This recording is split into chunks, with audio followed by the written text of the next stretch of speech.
Live from Boise, Idaho, the Broncos still angling for a three-peat as conference champs host the Colorado State Rams in a meeting of the Mountain West on the blue. It's time to focus on a great night for football with a terrific backdrop as we welcome you to college football here on FS1. Former college football champ Spencer Tillman. I'm Chris Myers. Thanks for being a part of this broadcast. And boy, the Broncos at 6-4 already bowl eligible, but they have their eye on a bigger prize. They have to win their final two regular season games. Obviously, that starts with tonight, and hope for some help to get in that conference championship game. But back-to-back losses, Spencer, and now they have to lean on a quarterback who's somewhat inexperienced after they lost their starting quarterback 3 games ago. Well, you nailed it, partner. Less than a calendar year ago, Max Cutworth, albeit preferred, was a walk-on, right? The bottom line is this guy is young, inexperienced, totally inconsistent what the history of this program is all about. He is a systems quarterback.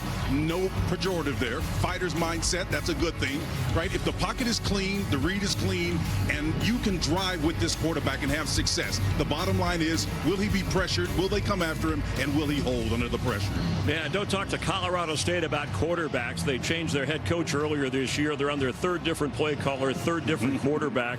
They're starting a quarterback who's actually getting his first start as they try and end a 4-game losing skid. Yeah, Darius Curry is not going to wow you, Chris, with his size when he gets off. He's barely 5'10", maybe 170 pounds, soaking wet, but the guy is a proven leader to be sure. He's pressed into duty, just like his counterpart today, Max Cutworth, with pressure because of the injury at the quarterback position. The thing I like about him is natural leadership style. He's elusive. He will be able to get the ball down the field despite it. He was a prolific passer in high school, so that's what they're going to be leaning on, but you better believe his youth makes him susceptible to pressure, Chris. Yeah, they may try and slug it out on the ground with the inexperience at quarterback. Rams won the last meeting, but the Broncos have owned this series. Who will own this November night in Boise? We'll find out soon enough.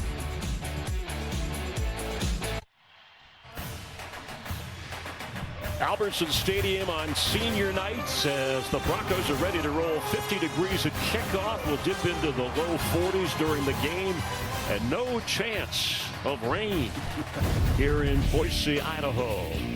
An important game in the Mountain West. Boise State came in one of 5 teams entering this week with 2 losses, but now 3 after Hawaii lost to UNLV last night. New Mexico playing at Air Force now. Fresno State later tonight against Utah State. And San Diego State, the leader here, they will be on FS1 hosting San Jose State a little bit later. But it's clear for Boise State they'll have to win out and hope for some tie-breaking help, as both of these coaches have had disappointing seasons after the expectations coming in after last year. Tyson Summers replacing Jay Norvell in October to try and right the Rams, and Spencer Danielson hoping to do what he did back in 2023 and pick up a Bronco team and push them forward to the conference championship.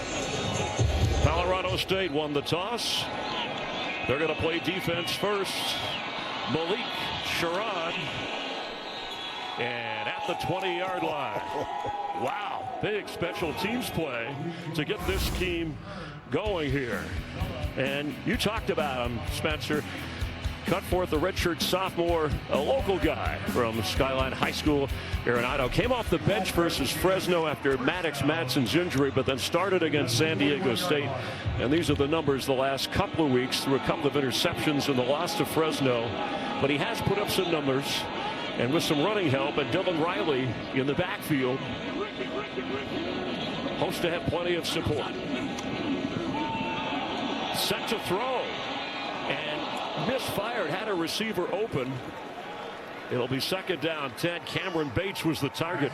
Yeah, Cameron Bates just on his back shoulder. Again, Cutworth a little bit excited, comes in, got to get that accuracy under control. And they're going to protect him, Chris, and give him what he needs to do it. An unbalanced line up front. That was impressive. They definitely going to allow this guy to set up and try to win with his arm. Yeah, Coach Danielson said, looking back, we maybe should have allowed him to throw a little bit more in that San Diego State game. The weather conditions were tough. It was a tough game. Riley, and excellent defense from the Rams right away, bringing up a 3rd down and long. And on the offensive line for the Broncos, he's a guy you'll see in the NFL one day, Gage Casey.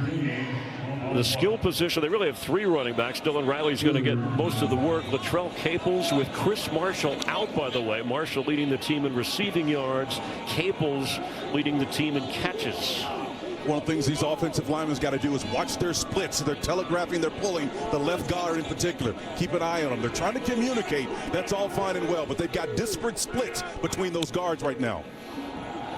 Cut forth to throw, and open. It's Caples with a first down across the 35-yard line. That's on the mark right there. They didn't take him long to find that inside slot receiver, Latrell Caples, number 3. About 6 foot, 195 pounds. He's a big target, Chris, and he nails it right. His eyes flash off the field and puts it on that inside shoulder away from the inside coverage. 7 catches last week for Caples, and a pickup of 13. Malik Sherrod is coming at running back. He gets the football, trying to find a hole, but it's sealed off in a hurry. Stopped around the 37-yard line of Boise. On the defensive side, and they've been a very good team in the secondary. There's a number of key players for Colorado State, but linebacker Owen Long is a story. Voted as a team captain at age 19. He's 20 years old now. Leads the team in tackles, leads the country in tackles, averaging over 12 a game. Clearly expecting pass here, Chris, with just a 3-man front. Cut forth, well protected, middle of the field, open again. At the 47-yard line is Latrell Caples into Ram territory. Now, Chase Bella, number 12, the free safety, is back there defending. But I'm telling you what, quarterback going pace and tempo here. They're going to go quick on us, guys. Bottom line is he found a hole there immediately. Outstanding job of adjusting. And interesting that they came out despite the inexperience of Cutforth. They said, you know, Spencer Danielson, we got to give the guy a chance to throw, and that's what they're doing, and especially Colorado State, I think, plugging up the run early, spotted right at the 45-yard line. That's a tough spot, though, right, Chris? You got to balance that out. You know, young quarterback, the bottom line is you don't want to throw him out there and then discourage him, get his dauber down if he incompletes a couple of them. Daniels got to really balance this out for him. Riley, and stopped again at the 42-yard line. J.C. Bella made the tackle, redshirt freshman from Pueblo, Colorado. I got a great feeling from Spencer Danielson, the head coach. He's in kind of a no man's land, the bottom line is. But you know what? He feels comfortable in this situation. I think he's well equipped to manage this kind of descent that they have right now inside. The 30 with a first down. Sire Gaines, who had come in. So we've seen Dylan Riley, Malik Sherrod, and Sire Gaines, and that's what we're going to see through much of this game, the three-pronged attack. And Chris, I like the way Nate Potter, the offensive coordinator, is painting the field here, going from left to right, putting some split flow stuff in there as well, trying to keep them honest. Yeah, that painted field has been blue, and with the blue uniforms, tough to track as Sire Gaines all the way inside the 20. Down to around the 18-yard line and a fresh set of downs for the Broncos. And they're going up tempo again. Yeah, Chris, the guy that plays that money position, Owen Long, you mentioned him a minute ago, had a shot, but he just misses this one. Once again, pace and tempo, a tactical advantage here, Broncos. Gaines is hot, carries it inside the 15. Again, it's J.C. Bella making the tackle. This is just surgery right here. This first drive is indicative of what we'll see the remainder of the day. This is going to be a good day for Boise State. I think you got to match that energy with another quarterback this inexperienced as well. We'll see if they can pull that off. And especially at home, getting out in front against a visiting team with an inexperienced quarterback. It's Chase Henry dancing around. Now goes to the top of your screen on 2nd and 6. And straight ahead. Riley cut to the right and all the way down around the 7, close to another first down. And he got it. Well, I'll tell you, Chris, number 24, Dylan Riley, has a nice little swivel in his hips, some subtle move. I want you to watch him from the inside zone read. He just gives it to him. Watch this move here. Boom. The little dip makes the guy miss. And that's your guy, Owen Long again, playing the money position out there. You got a couple other guys. Jacob Ellis in there as well. Ellis trying to make a tackle. But Riley says, hey, man, I got wiggle. Came in averaging over 6.5 yards a carry. First and goal. Riley, this time inside the 5, is slowed down. That's a good, solid run right there. Now, let's see how they navigate in the green zone. They've worked their way all the way down the field, Chris. Now we're seeing another aspect of what they've needed to work on, scoring inside this place. Points have been very difficult to come by for this offense in the games that they've lost. Nearly a 6-minute opening drive for this Boise State offense. 13th play here coming up.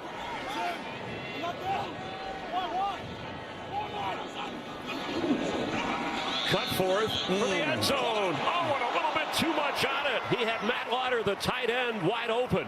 It'll be 3rd and goal. I'll tell you, that shallow crossing route from the right side, leaking him out late, giving you a little blocking faux action. He comes as the tight end on the backside of it. Watch him come across the formation, Chris. Does a wonderful job of reaching out. Just got a little bit too much on that ball. Choked him over a little bit, and that tight end catches that one. 3 tight ends in on 3rd and goal.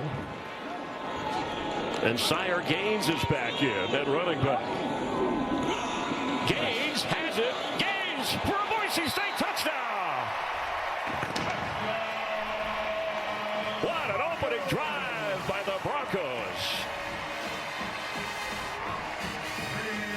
That's too tough. Jake Jamalovich, the safety, the opposite safety, comes and has a shot at him, Chris. Watch him, number 13, on the little counter action. I absolutely love this play. You get them flowing one way, and then he counters and comes back the opposite way. Excellent execution to pay it off. A little dance, too. That's yeah, as the kids say, a little silly with the tutty, right? As Colton Boomer comes on for the extra point. And nails it. Gaines, they called him the big bruiser. He found the end zone. A well-articulated drive by the young quarterback.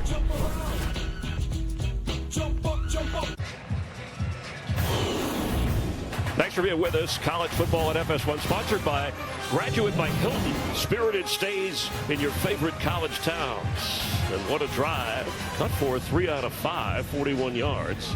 Good balance in that drive. Yeah, 3 and 9. You know, I love that. And typically what you see from Boise State, Chris, is just the opposite. They're going to major on their run game to establish it. But as you and I talked about in the break, they flipped the script, right? Used the pass to set up the run, and it accented it exceptionally well in that opening drive.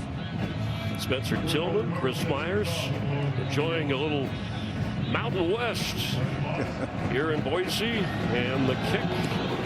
Chance for the Rams to respond, and they won't. Into the end zone for a touchback, and we'll see first career start, the redshirt freshman from Long Beach, California.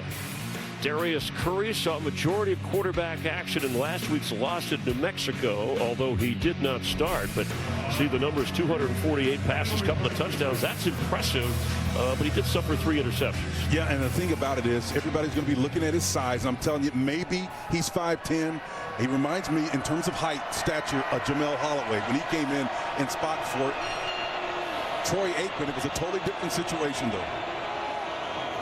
Pass is incomplete for Javion Kennard. Yeah, referencing Holloway back in the Oklahoma Sooner days. That's before Aikman went on to UCLA. And here's the offensive line has been beat up. You got Philip Ocon, so he's the 3rd different center. Again, we mentioned working with the 3rd different quarterback and 3rd different play caller for this Ram offense. And they lost Jalen Dupree. He was hurt, their leading rusher. Then he is headed to the portal. So Lloyd Avant will have to pick up the slack.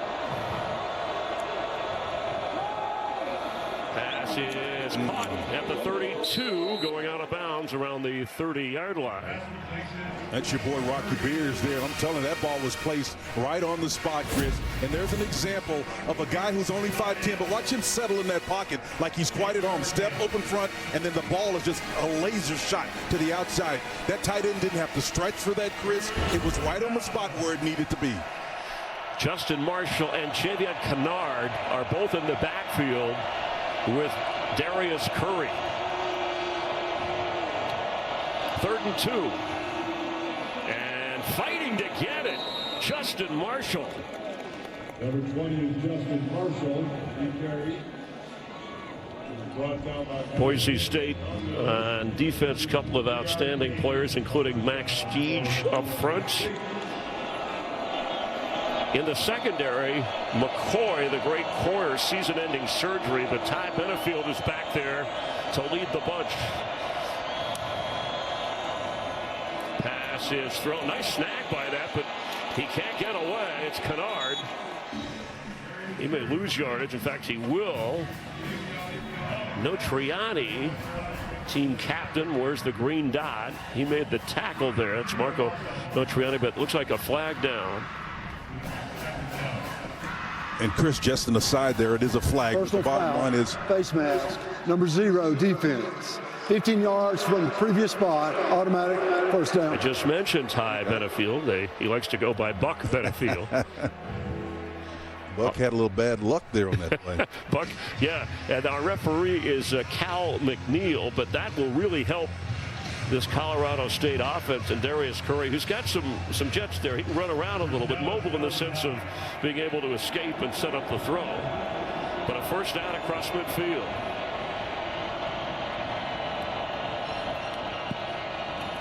He's got it. And he'll spin forward. Not sure if that was designed. Notriani again on the tackle. Second on the team in tackles coming into this game. Well, the fact that he's so small, he's going to be able to make you miss. And Virgin Morgan and those guys that are up front better understand that this guy can have those subtle moves that can make you miss in space. Rely on the guys leverage that are beside you in that same proximity, because he will make the first guy miss if he has to run. Justin Marshall, redshirt sophomore from Chicago, is the back. To throw. Pressure. If he can, he's going to take off and run and get out of bounds at the 45 of Boise State is Darius Curry. Now, Zion Washington was there to kind of defend on the back end for Eric Chenander, defensive coordinator for Boise State, Chris. I think they're going to pressure him because his mobility is going to be a problem if they don't find a way to do that. He picked up about 4.5. It'll bring up 3rd and 5. Need to get to the 39 for a first down. Avant and Marshall in the backfield.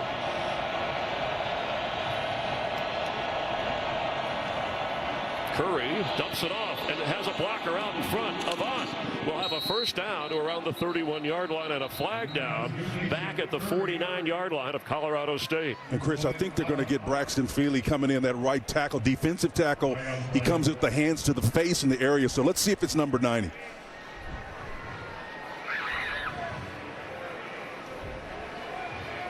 Feely, the leading sacker on this board. Personal foul, roughing the passer, number 90, defense. 15 yards add to the end of the run. First down. Yeah, he's got 5 sacks, and he just wanted to get the quarterback to think about what may be coming the rest of the night, but the penalty flag thrown. Yeah, the hands high to the head. You can see it there. And again, you know, it was more like a push, though, man. I'm not so sure. I'm not going to split hairs, but I think the bigger story here is the significant yardage on this drive is gained by 2 penalties on the part of Boise State. The Rams benefactors of that, Chris. Yeah, 30 yards of penalties have benefited from the 15.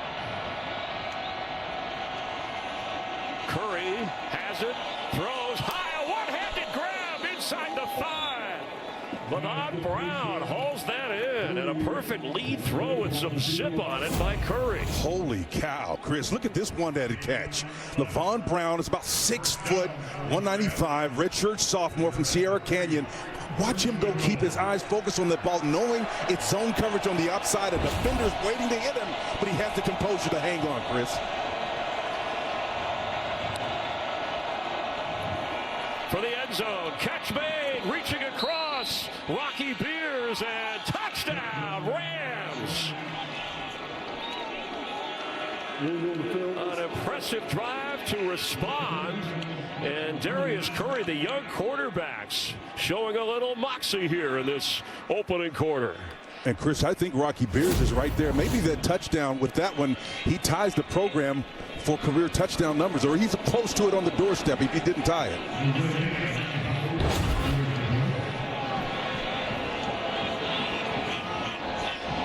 Ties the record of 6 for Colorado State tight ends. Trey McBride, famous tight end, does not have that. 4 other players do, so one more and he will set the school record. Great names from the Rocky Mountain State. Rocky Beers delivers in Idaho for Colorado State.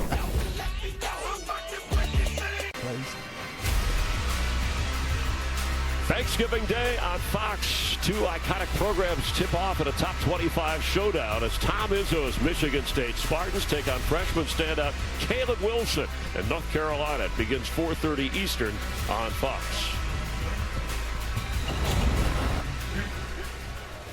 A 7-7 game, just under 5.5 remaining here in this opening quarter. You're a little surprised, Spencer, that talking about the youth of the quarterbacks, but these offenses are aggressive with them. Yeah, especially Grant Chestnut. He's an old offensive lineman, and he's coming out throwing the ball. He typically is going to try to establish the run, Chris. On that standpoint, I am surprised. Sherrod on the return and stopped short at the 23-yard line. And then alternately Nate Potter coming back with Max Cutforth. We saw what he did after he settled down after the errant pass off the top. He really found his way as well. Time for today's home team stats, sponsored by Wayfair. Every style, every home, and boy, when they are at home, and the blue has been good to Boise State. Look at this season, the big difference. They've either had 40 or in their 4 losses, they've only scored 7 points. You see the average and the turnover margin, big differences here. And they hope to keep the home record rolling in the blue unis, where they've been outstanding. Riley carries and a surge forward. Now, look, I like what I'm seeing right now, coming back playing a little chess, right? You move the ball effectively down the field. Now you've established that your young, inexperienced quarterback can throw it. Riley splits out as a receiver and up to about the 30-yard line as he hauls that in. Came in with 10 catches from Moreno Valley, California. He's 176 yards short of 1,000, at least coming into this game, third in the Mountain West. Riley working out of a quad triangle formation right there. I really like the creativity there. Getting the ball in the hands of your best runner, in that particular case, Dylan Riley. In that little triangle, we're familiar with the bunch, but they created a diamond out of that, Chris, by putting the running back in there. And he stays in on 3rd and 3. Capel's moving around. He's already had a couple of big catches. They're going to throw or try to, and sacked.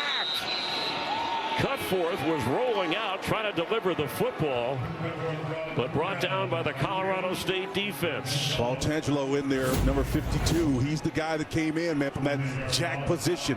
Watch him inside. He's lined up, standing up, right over the nose. He puts a nice little arm shiver in there and gets right past. That was Zach Holmes. He got past number 72. Tangelo is a wonderful asset for them, playing close around the line of scrimmage, trying to make a play. For Tangelo, his 2nd sack of the season. Kennard backing up and on the punt inside his own 25 and picks up about 2 or 3, brought down around the 28-yard line.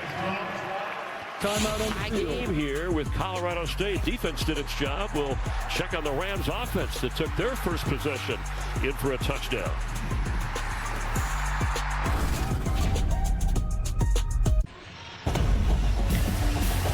Darius Curry first start, 4 out of 5 in that opening drive, and he ran it twice. Absolutely. The thing I like about this, the net confidence comes from demonstrated ability, and he showed you. And he got a little help along the way. LeBron Brown with the mitts, their glove, and then the tight end shows some nice handiwork around the end. So any question about this guy's height and whether or not he can throw it, Chris eliminated on that opening drive. A couple of major penalties helped the drive. After a 56-yard punt, Lloyd Avant carries and didn't get much.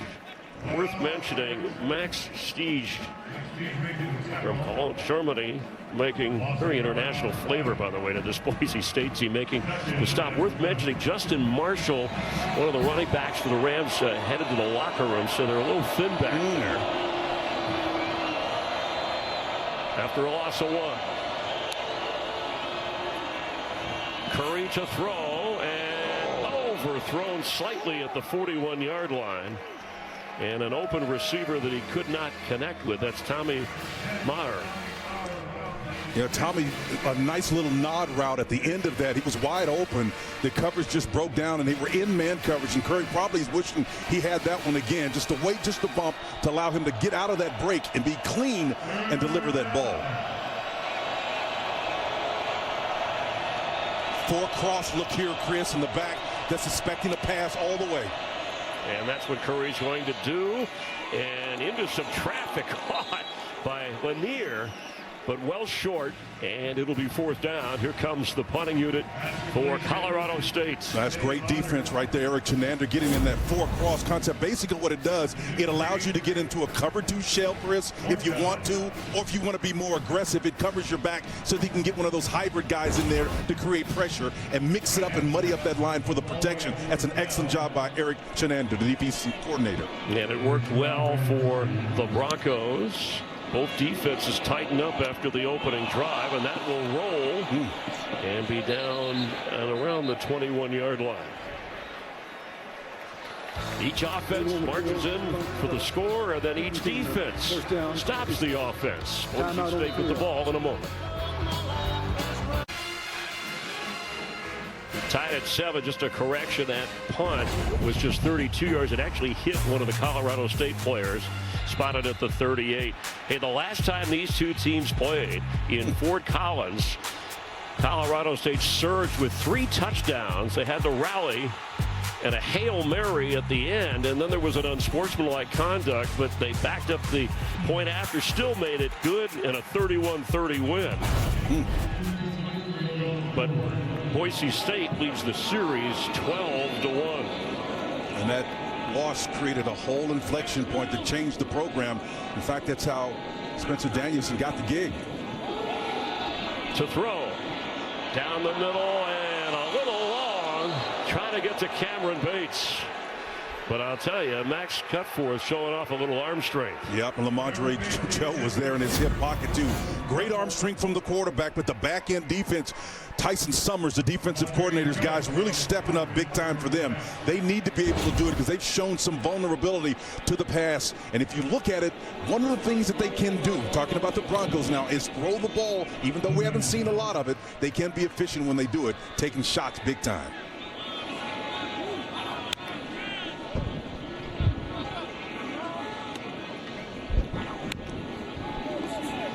Pass to Caples, he's got it, and pulls out. He fumbles, and the Rams are on it at their own 49-yard line.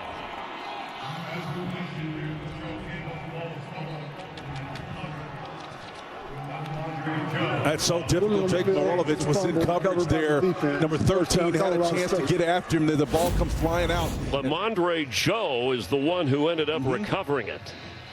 Well, look, it's sandwiched in between 3 defenders right there. The bottom line is the ball is out. Now you've turned it over at midfield, and both these teams have shown an aptitude for being able to move the ball. It's ball security going to be primary.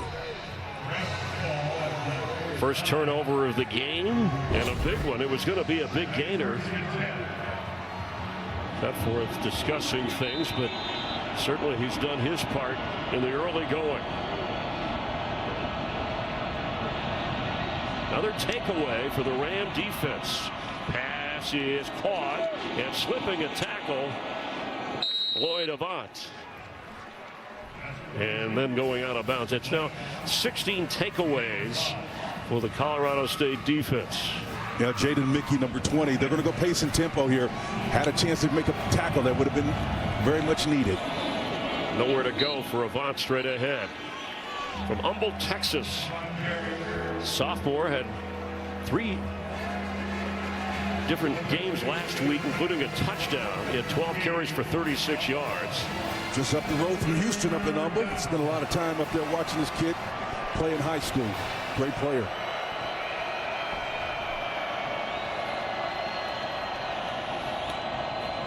Pressure on the twist. 3rd and 4.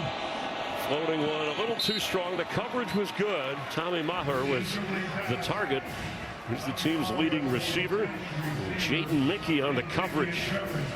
Yeah, the coverage was great, but I think what made the coverage was the pressure. You can see everybody's locked up in man, right? A little switch route underneath to try to get a natural rub there, but the free safety playing in coverage on the back end is what allowed them to have bodies all over it. Great defensive series there. Both of the quarterbacks, you talk about adjustments in a game as Brian Hansen comes on to punt the ball.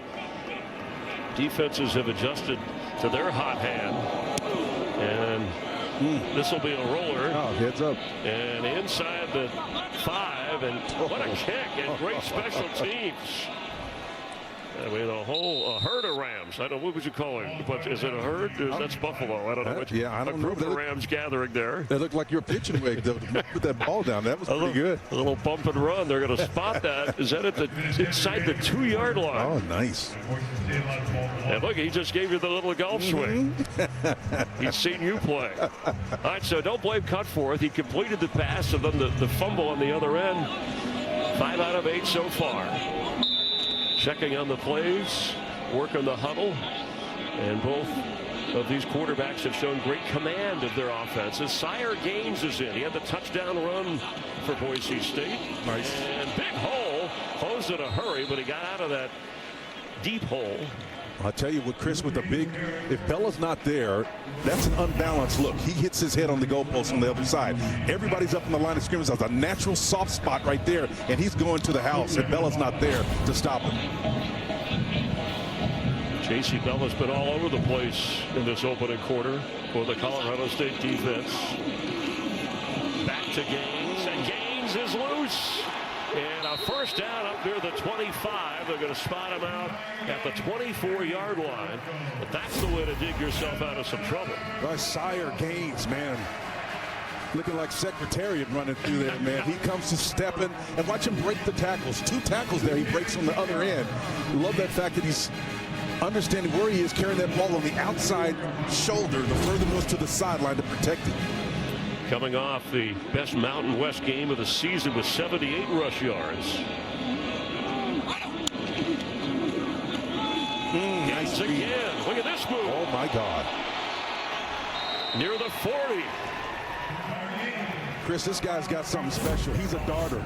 He darts the way watch him, the way he runs. He comes in on the ISO. It's another split full play, so you've frozen the linebackers, and he just dips in and bounces it outside. I love this running back room for the Broncos.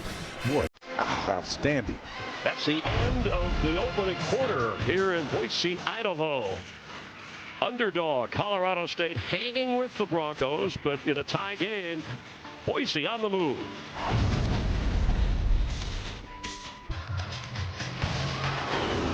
Dressed for the occasion on this Saturday night as we welcome you back to college football on FS1, sponsored by Graduate by Hilton. Spirited stays in your favorite college towns. And this is a good one. We've enjoyed ourselves hanging out this weekend. Look at the numbers in just one quarter on Sire Gaines. 57 yards and that score.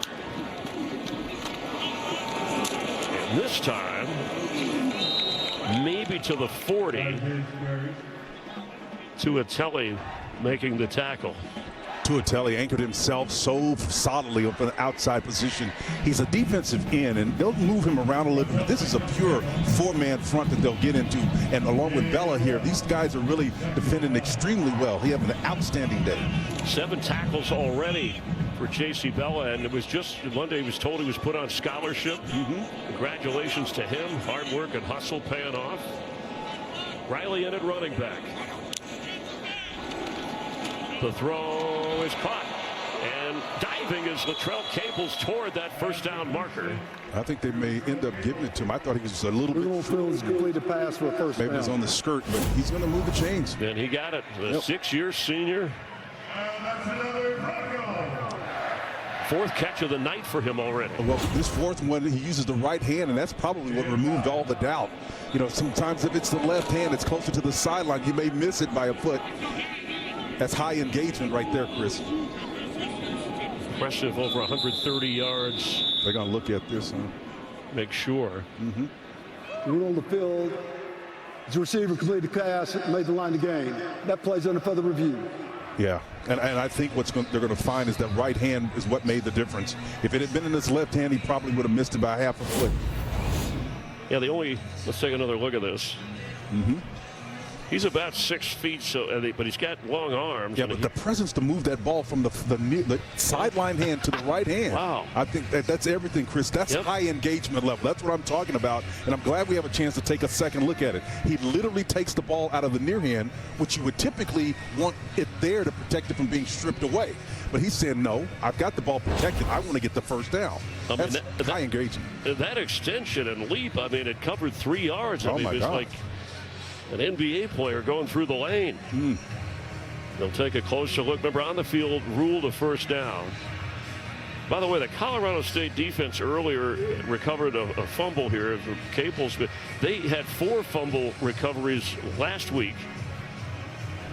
And so that's something they live on, as we talked about the number of takeaways. Otherwise, Boise might have more on the board.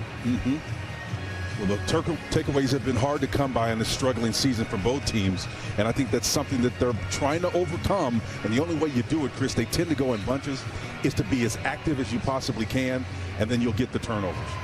Under official review here in the second quarter. An important game for 6-4 Boise State. At the review, the receiver completed the catch, left out of bounds at the 47.5-yard line. The ball be placed at that spot, short of the first down. Third down. The clock will start on my ready. Now that's interesting because we were looking at the hands, preoccupied by it. So, and maybe the feet is what we missed. He said he stepped out of bounds, is what the official said. Clearly the hands, to me, were past the sticks, but the foot apparently was not in bounds. And when he started his leap, it certainly looked like he was in bounds. And then heading through the air, out of bounds, but he didn't land until it looked like the ball was at that mark. But important opportunity for the Ram defense. 2 tight ends come in for Boise as they need a yard, and Sire Gaines is the back.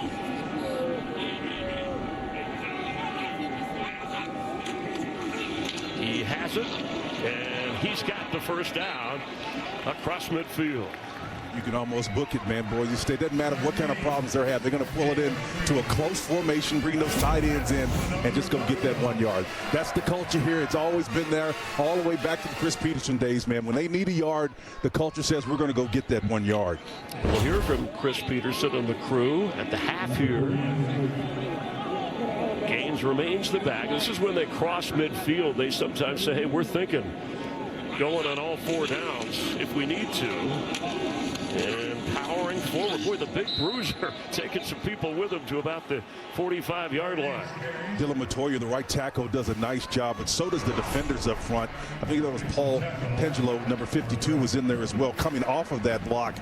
And then just doing a wonderful job of just sealing that and minimizing the damage.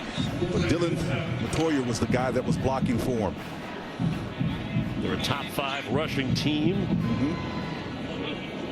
Malik Sherrod comes in. At least they have that chance from the 45. Oh, nice. And on his way inside the 25-yard line.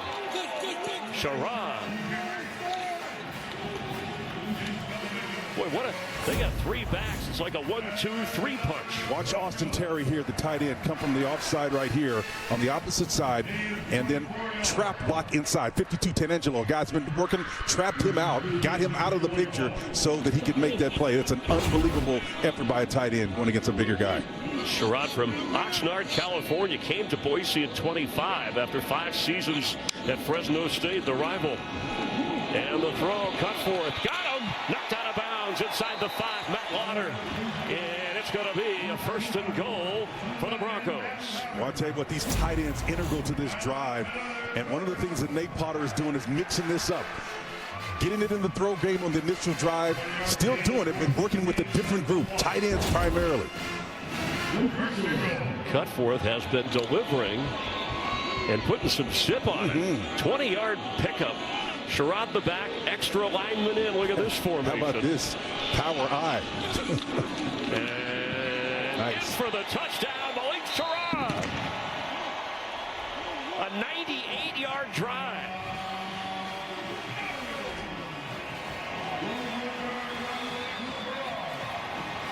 Chris, the offensive coordinator, Nate Potter's done some wonderful things here on this drive. That extra guy, that's 1, 2, 3 guys. That's not a pistol. That's an inverted wishbone in an I formation. And when you have that extra guy there, it freezes those linebackers. 2 of them are part of your assignment if you're defending. And if those 2 go and there's 1 remaining, what do you do with them? It's confusing. Known for his kickoff return work, Sherrod does a lot more. And Boomer with the extra point.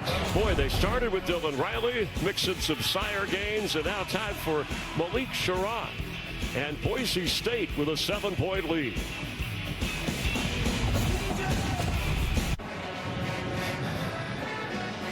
Good game going in the Mountain West here in Idaho. That scoring drive all the way from their own 2-yard line.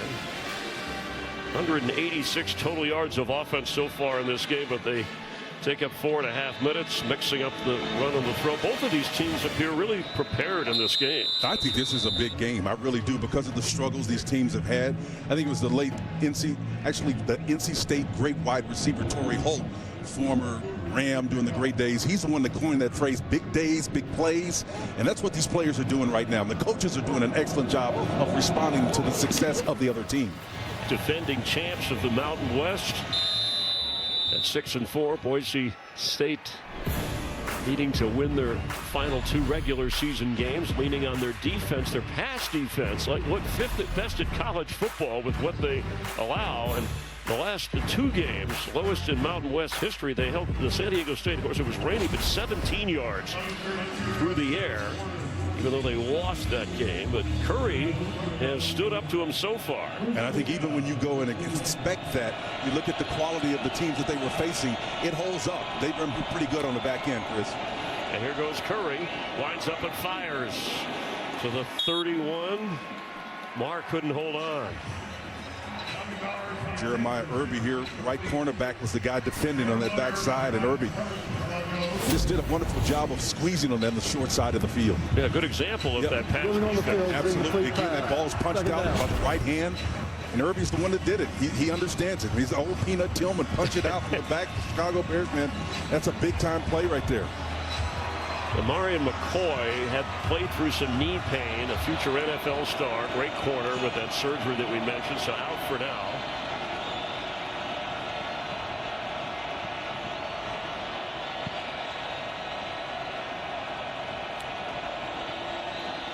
Curry, pressure coming, and they got him. Flags fly as he is sacked at the 15-yard line. There was kind of a delay blitz. Max Steege got there.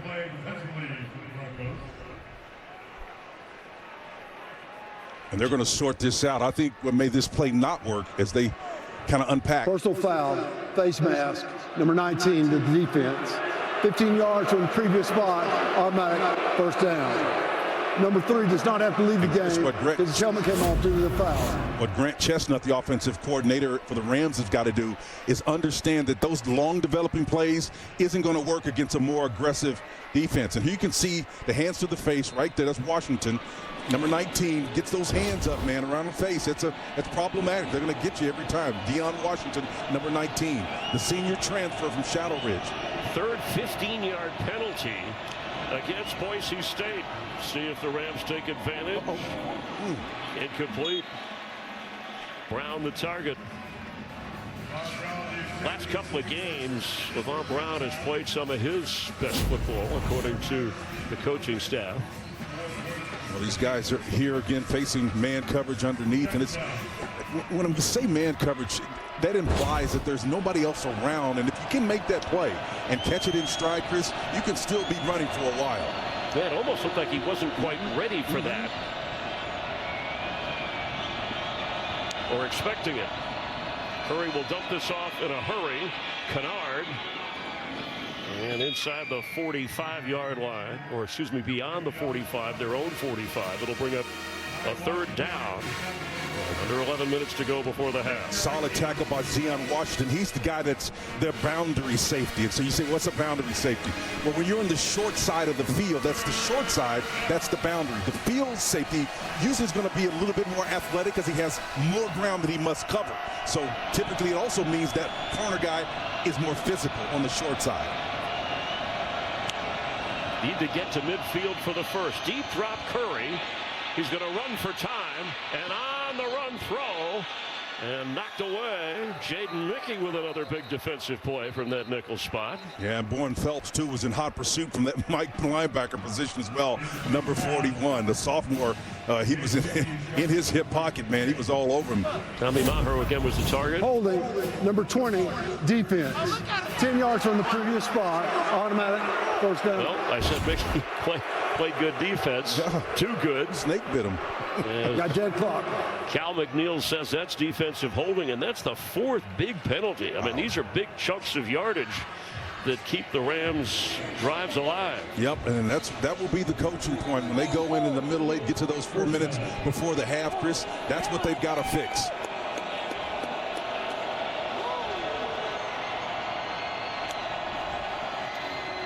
Curry going deep, going for it all, and intercepted at the 11-yard line by Jeremiah Irby. Well, what a series, Chris, he's had. The punch out back down the field, following that up a couple of plays later with the interception. The route out on the field. You got pressure, the twins formation, and a wheel route by the back. So you got guys that are out there. Kennard, the ball is placed a little bit shorter than it should have been, first of all. Oh, man, that's a big-time play. Takeaway for the Broncos. Irby with his 3rd interception this season. One of those rituals, defensive players. Man, that's weird, brother. The skull thing, hanging it up there. I know it's an interception, clearly, but I'm not quite sure what that stands for, Chris. Look at they're ready to go. You talked about that. They might have a little boxing feel to it. Yeah. And meanwhile, Cutforth is doing his part as a chance here with Dylan Riley in the backfield to move them upfield from the 10.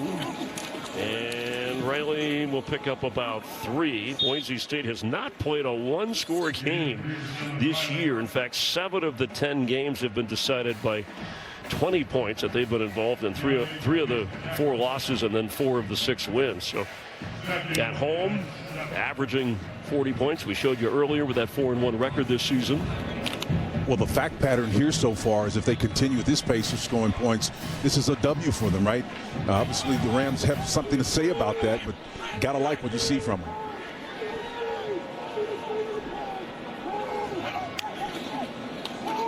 Cutforth with plenty of time, and the catch coming back at the 20 was Caples. We'll check the spot. It looked like where he first caught it. Yes, good enough for the first down right at the 20-yard line.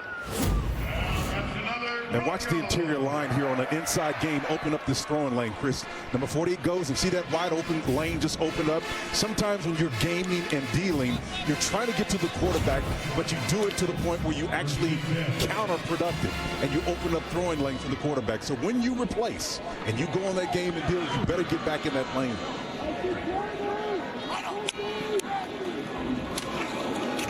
Riley. Not much happening there. Again, J.C. Bella plugging the hole and shoving him back. I'm telling you, living true to their names. They're Ram, man. They're butting those heads up there big time. Well, they started 48 different players on that Colorado State, each side of the ball, 24 different guys on each side, whether it's injury or other factors. There's, Caples, who came in 30 catches for the 3rd straight season for the Broncos. He's already got 5 catches on 5 targets.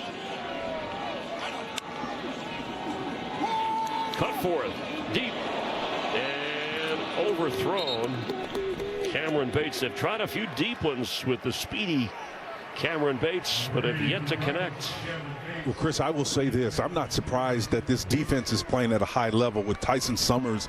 He is a defensive guy, right? He's just a second tour duty. He's been around them. They know. And so teams tend to take on the personality of their coaches. So in control of the defense, the head coach, familiarity with the program has been there before. They're playing at a high level. That should be expected. Yeah, and on that deep throw, not only the defense, but Cutforth 0 for 7 when he's tried to complete a pass for over 20 yards in his limited time of play this year. Again, his 2nd start tonight. Catch. Yeah, traffic moving up for the first down across the 31-yard line. Chase Henry, senior from Denver. And I thought Jake Jamalovich had that one, number 13. Thought he had a chance, but that ball squeezed right in there. He didn't even see it come into play. And when you're going to hit those quick hitting slant routes, well, you better get it in there quick, because those defenders are playing both the player and the receiver, and they've got eyes on the quarterback. Great execution. Cutforth, he has a live arm, boy. He has been zipping it. Sherrod in at running back. Cutforth again completes across the 41-yard line, just short of the first down. Matt Wagner, one of the tight ends. See Matt Lauder have a big catch earlier. You know, another inside game here with the guys up front twisting. Here's your release of your tight end. And what makes this all possible is those defenders moving up front. Tight end secures the ball properly. That's a wonderful job of just making sure their body's all around you. You got to make sure that ball is secure. Numbers on Cutforth. Good looking drive here after the takeaway, the interception by Irby. Here comes a blitz off the edge. And there's a hole. Good enough for the first down, Sherrod. But some hard hits, you could hear that way up here. Boy, I'm telling you, that was Jerry Naborn Owens. Jerry came in there. He usually plays the jack position. He's a backup. But listen to this. Boy, he hit him like he stole something, man. That was a big-time hit right there. Roger Carrion seems to be okay. A little slow getting up. Just over 6.5 as they help him to the sideline here. Clock operator, please put 6:52 on the clock. Carson Rasmussen will come in at the right guard spot for number 62, Carrion.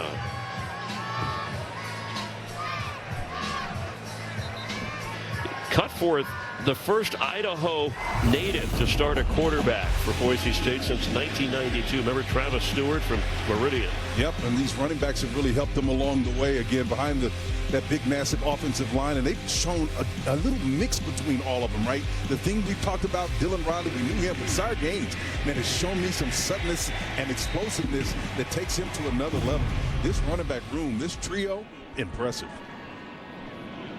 Riley is in now. Cutforth rolling with time and going deep again and open. He's got it. Finally connecting with Cameron Bates. Well done.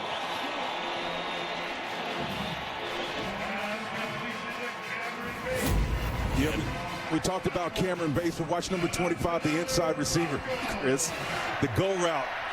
There's a busted assignment on the back end. He's just meandering right down the hash, totally wide open on the back end, and just totally missed him.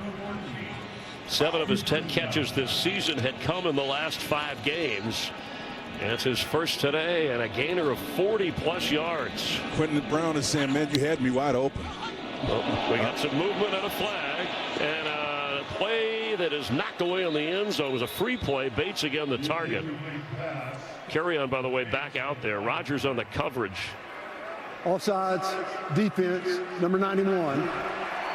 Half the distance to go. Correction, 5-yard penalty. Replay first down. That's the first penalty on Colorado State. 4, and they were 4 big ones against Boise. Sometimes those big defensive linemen, man, when they get leaning forward, it's hard for them to pull back.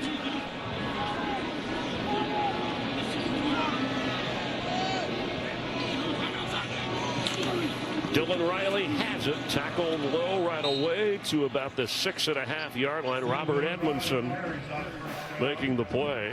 One of the reserves from Houston, Texas.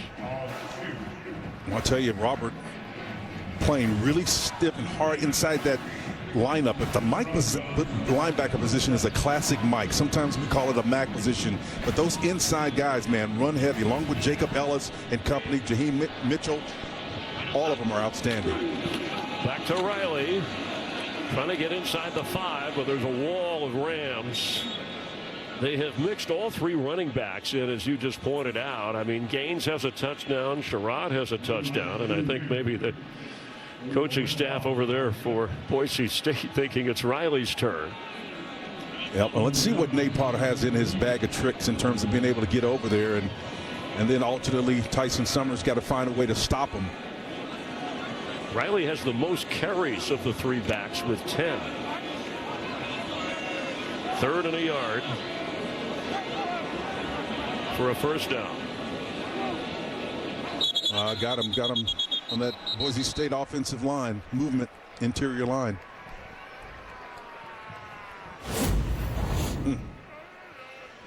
Just watch the wiggle right here. False start, number 62, offense. Carry on. 5-yard penalty. Main 3rd down. Yeah, I mentioned he had just come back in after having to leave for a play. Toughing it out. And now on a 3rd and 6 from just outside the 10-yard line. Already a 7-point lead. Yeah, Chris, when you come down here, first of all, you know that 1/3 of your playbook goes out the window, right? and a premium is placed on execution down here. To throw, Cutforth completes, but an excellent tackle right away by DeAndre Gill Jr. on Riley. And the field goal unit is on its way out to try and extend the lead. Well, I tell you, 39 just did a wonderful job defensively on that play. Working from the defensive end alignment. Watch him. DeAndre Gill Jr. Textbook tackle right here to save. Yeah, coming off the best game of his career. It was last week. He had committed to UCLA, but had an opportunity to play here from Seattle, Washington, and Kentwood. Field goal is good. 27 yards away. They march from their own 10 after the interception. Do the Broncos stall, but pick up 3.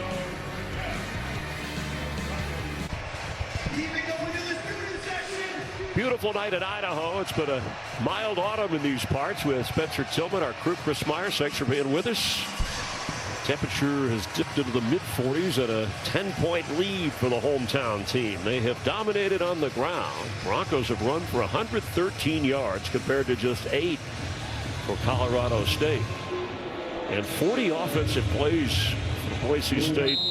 Only 18 for the Rams. And it translates into a time of possession imbalance, which means they're stealing possession. As inspired of defensive play as we've seen the Rams, they need the ball in the hands of that quarterback who on the first drive showed us he's able to produce yards and points. And another touchback. Darius Curry will come out to lead the offense. They've hung in there. Oh, and there's Blitz. The Lab who grabs the tee and is headed into retirement, at least from that role. We'll talk more about that. That's usually kind of a fourth quarter tradition, but handing off to a relative. Stay tuned for that story. You get everything here on Saturday night. Keep it in the family, man.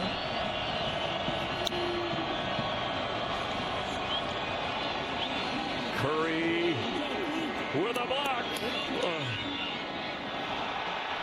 Looked like the ball came out at the 45-yard line. And Irby, who had the interception a moment ago. Moving on the field is a fumble by the offense, recovered by the defense. First down, Boise State. Jeremiah Irby comes up with the fumble recovery. Boy, there's a kid named Bullock who had a wonderful game as a pro for the Houston Texans. This guy looks like he's playing like that at the next level. He is affected and twice now on turnover scenarios. Irby pulls it out. Once again, we saw him punch one out vis-a-vis the right arm. And so this kid right here is a turnover machine. He's a difference maker right here, Chris. Yeah, Jaden Mickey caused it. And Irby came up with it. But it was the right kind of play call, at least for the Ram offense. Just couldn't hang on to the ball. 2 takeaways now for Boise State's defense. Do they grind it out? No, they're going to throw the ball and throw it again. And a little bit long, but a one-handed grab by Matt Wagner. Cameron Bates caught the initial toss from Cutforth. And then look at this catch. Yeah, Jace Bala is back there, but he's not a factor there. If that ball is really kept in front of him, I'm not saying he gets extra yards, but he gets a little bit more. Gaines. Quick snap and back to the running game as Sire Gaines gets inside the 25-yard line and the clock runs. Well, I say Boise State wasted no time trying to punch this in, and this is the type of response on the fumble and turnaround where it does affect the team psychologically if you score quick. Sire Gaines inside the 10. We'll check the spot. It's going to be a first down Broncos. Well, Gaines really looks impressive, man. Off tackle, inline run right here. You got a counter, a pulling guard out in front of you. Does a nice job of, I think it's Mason Randolph. They pull their centers as well as their tackle. Yeah, sorry, Spencer. They tried to quick snap that, but a timeout was called by Colorado State. Colorado State. And I think they wanted to do something with the defense.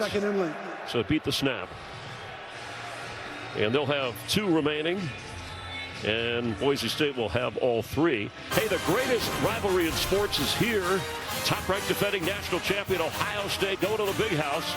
Going to snap that Michigan 4-game win streak against them in the game. It starts at 9 a.m. It's a special 3-hour big noon kickoff live from where the action is in Ann Arbor. You can be a part of it. And then you'll see Michigan, Ohio State at noon. And it's only on Fox. And it doesn't get any bigger than this, man. This is impressive right here. And this kind of reminds me, in recent years, obviously this has been bigger because of the national championship implications. But back in my day, Texas, Oklahoma was similar to that. It had a feel to it unlike none other. Can the Buckeyes keep rolling? Can Michigan keep their little string of head-to-head competition in their favor? Riley the back. Fake to him. Pass he is caught. Diving toward the pylon is Matt Wagner, and close. No signal. I think Mac knows he hit the outside of that pylon. Anytime the pylon goes down, you need to take a look at this, but I think he hit it on the outside, the far outside of that pylon. You're right on it, Spencer. Extra lineman in. Look at this backfield. Got a tight end back there. Dylan Riley time. Touchdown, Broncos. Each of the running backs now has a score here in the first half.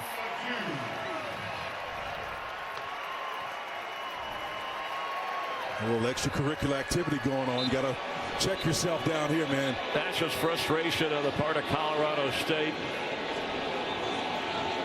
It's been a tough year. Yeah, Dylan Matoya, number 75, the right tackle, trying to protect his players and getting physical. They've hung in there, but eventually taking advantage of another turnover, this time taking it into the end zone, and it was Riley's turn. His 9th touchdown running the football this season. I tell you, the run fits were in place. In other words, everybody on the defense was where they're supposed to be. But man, after that turnover, this Boise State offense was hell bent for election in this one, man. They weren't going to be denied. Extra point, and he nails another one. Steady Colton Boomer. We're at the 2-minute timeout, and the Broncos are busting loose.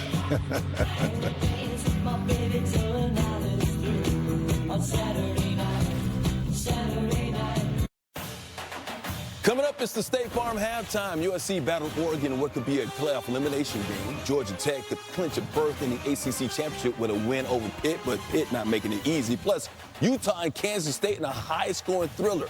K-State ran all over Utah, but was it enough, Tristan Spencer? Find out at the half. We'll be watching. Mike, thank you. Look forward to hearing from Coach Peterson. Bruce Feldman will cover the afternoon, evening, and what's left in college football on a Saturday night, close the wind down of the regular season, and hopes of getting a three-peat, getting in that conference championship game. Boise State needs to do their part, win some tiebreakers as well in the process in the conference. Avant on the return and stopped right around the 20-yard line. Well, you wonder, Justin Marshall went out. I mentioned he went to the locker room. The running back, they're already thin there since Dupree has been out of the picture. So it's been Kennard and Lloyd Avant. And there goes Blitz doing his thing. But after that first drive, when the Colorado State offense picked up 45 yards, they've only had 34 yards since. That's every other drive. So now Eric Chenander's going to play defense here with bodies in the back end. And no Triani with the stop on Darius Curry. And that's a huge win, Chris, because you're only playing 3 defensive linemen. So you're playing coverage. So you got 7, 8 guys back behind them, and you're still able to stop them with the 3 main guys up front. 2 timeouts, Colorado State. Curry rolling right, throwing low, and incomplete. Tommy Maher, the intended receiver. They've been trying to get the ball to him. It just hasn't worked out. And Arthur DeBauchi, with the number 29, was the guy that was back there at that nickel position. And, you know, Coach Summers will try to find a way to defend and score points against this defense, but it's going to be tough, man. They are shut you down. On a third down here, remember they're set to get the ball to start the second half. This could be a bonus round if they can move downfield. 3rd and 9. And batted away. And Feely was the one who came up with a loose football. And that's a fumble. Yep, it's a fumble. And a recovery by Braxton Feely. Well, Chris, again, this is the second mistake in successive drives. The ball, I thought, may have been coming forward. They were looking. They may take a look at this, and I don't think he was pulling it back at that point. It was moving forward and hit his shoulder pad. I think that ball is forward, coming forward. That's looked like he was. They're going to look at that. Of the previous play is under further review. That's not a fumble. It looked like he was trying to pull the ball back when it hit the shoulder pad. Well, the mechanics of what he's doing, you know, I don't really try to read in intent a lot of times, the guys. All I look at the mechanics of it. The arm was going forward. Our rules analyst, Steve Stremling, is watching closely, Steve, as they take a look. How did you see it? Yeah, you know, his hand starts to go forward, and that's the process. If he's bringing it back to his body, then it could be a fumble. But we think the ball comes out while he's still in that process of the pass where his hand is going forward. So we think. And it looks like he has an open hand there. Right, Steve? It looks like the hand is open as it's going forward, which has something to do with that being incomplete. Yeah, if the ball was loose, but I think he has control as he starts forward. Okay, thank you very much. That's what they're going to look at. You can see it from the end zone look. Yeah, because from the end zone, you could see that the defender was standing there. So his logic is said, don't throw the ball. So, but I think the mechanics of it, the ball was physically coming out as his arm was going forward. That's my take on it. Well, we heard the call on the field. Of course, they didn't want to miss the opportunity of the fumble, but excellent defense either way. Even if they don't get the recovery, Colorado State will have a 4th down to deal with. And because it's coming, when it's coming in the successive series you scored, that could be the kind of dagger you don't want to have going into the halftime, and they can suck the life right out of you. Cal McNeil and crew and our. I think what they're trying to sort out is where they're going to place the ball. And again, it'll look bad if they don't, but I think this is taking longer. Usually when it takes more than that time, they're trying to find out where the ball needs to be placed. So you think they'll stay with the fumble, or you think? No, I think it's fumble. I think they're going to stay, but not the fumble. I think it's. Well, if it's incomplete, it's back to the line of scrimmage. Okay, and it would be 4th down. After review, the quarterback's hand was coming forward. It really is an incomplete pass. 4th down, the ball be placed at the 21-yard line. Yeah, so back at the line of scrimmage, you're right, it was an incomplete pass. Yeah, and thanks for keeping me straight, though, on the other part of it. It was a fumble. It's coming back to the line, to the line of scrimmage, but you're absolutely right. So I just think the mechanics of it, to me, after further review, you got the technology, make it work for you, make it right. Almost a 3rd turnover by Colorado State, and in a sense, they do have to turn it over by kicking it away. Brian Hansen came in averaging 48 yards a poop. And Sharon back standing in his own 37-yard line.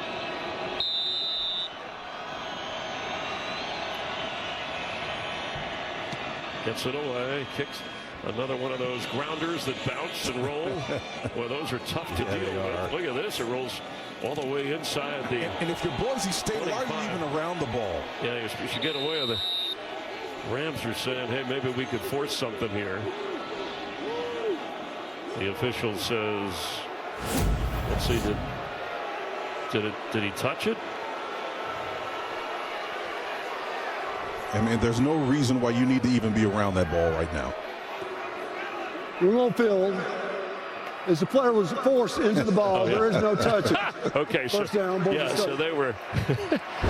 there was a group of Rams trying to push him toward it, but boy, the punting game is an adventure the way they. Or the return game, I should say, off of Hansen's punts. It ended up, what are you doing there, right? 58 yards on that roll. And the last 3 possessions, taking advantage of takeaways, touchdown, field goal, touchdown, and it has taken a tight game and opened it up. Keegan Hollis, almost the guy that pushed him into it had a little club on his hand. He almost was a hero and pushed him into that ball. Sherrod, bottom of your screen as a receiver. And throwing to the tight end, Matt Lauder. Moving the change with all 3 timeouts. Chris, there's some incredible game plan and scouting going on here because all of the games upfield. And remember, their best, there's another catch the other way by Lauder. The best receiver on the team, Chris Marshall, is inactive. Caples has done his part from the receiver spot, but they've distributed well to the tight ends, at least Max Cutforth has. And this defense has kind of helped them. They've been aggressive, has the Rams, but the games and the deals that they're working up front seem to be leaving natural voids that the quarterback can see through. That's the problem that I'm seeing. That means they're in your wheelhouse, man. They've studied the game. Clock stops on the first down inside of 2, and they're at the 35. And throwing again. No pressure weak. Late pressure, that'll be incomplete. Caples in the area, but Robert Edmondson, referred to as one of the smarter players on this defense, with a late charge. Yeah, watch him come from his Mike linebacker position, number 45. He's on the edge right here, right? And so he's going to come. The back's eyes are away from him. He's leaking out right now, and that's what you call a green dog, Chris. That means when the back is out, if he stays in, you have permission to go get the quarterback if you know someone else is covering. That's a great job of getting pressure late.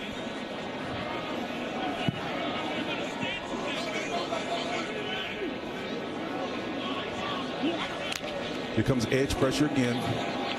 The throw incomplete for Caples. A little bit high. It was open across, moving across the 50-yard line. Yeah, Broncos did a great job of picking up that late stunt and shoring up the interior of that front.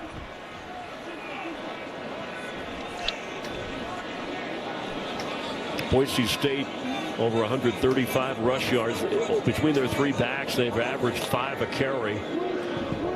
But the impressive command of the passing game from Max Cutforth. Here comes another full blitz, and I think because the safety's high, I think he's going to come. The safety's going to rotate out. And on the run, Cutforth in some trouble here. Throws and the sideline catch. Wow. The feet were in. Chase Penry at the 44-yard line. A thing of beauty. Yeah, it really was, and there were some things that Tyson Summers was trying to do, roll his coverage on the back end late, but this young quarterback beat him, man. Saw the coverage rotate, got a guy downfield and made a play. Quick snap. Caples at the 43, and the clock running a timeout here. Broncos will use their first. They'll have 2 remaining. Boise State. Check Caples, so he got a little dinged a little bit. 6th catch of the game for Caples, limping a bit. Yep. On senior night. Yeah, congrats to all those 20 seniors recognized before the game. They're on this blue field in front of the home folks. It was good to see Spencer Danielson, their head coach, man. He emotional around them. You can tell this is a close-knit group. And here's the senior night package right here. Look at them, the moms and the significant others in their life. There's Coach with the big hug. He's invested in these kids. In fact, these kids are one of the reasons why he got this head coaching job in 2023, Chris. Yeah, this is 2nd full season as the head coach. Took over on that interim basis, and they made the run to the top of the conference at age 37. Danielson, one of the younger head coaches in college football. 2nd down, 8. The pass is caught, and spinning is Penry. So a great sideline grab, and now one in traffic at the 30-yard line. And with Jace Bella hanging all over him, he goes up and makes a grab and catch in traffic. A little bit high. Bella already double-digit tackles. That was again for Chase Penry. Lamondre Joe, number 7, defending on that play. Here's the previous play with the Twins route here. Watch him sit down, high-low action. Goes to the 2nd, the high guy in that little stack. Great read, great completion, great catch. And Penry, one of those seniors, a redshirt senior. His 3rd season at Boise State after 2 at Colorado.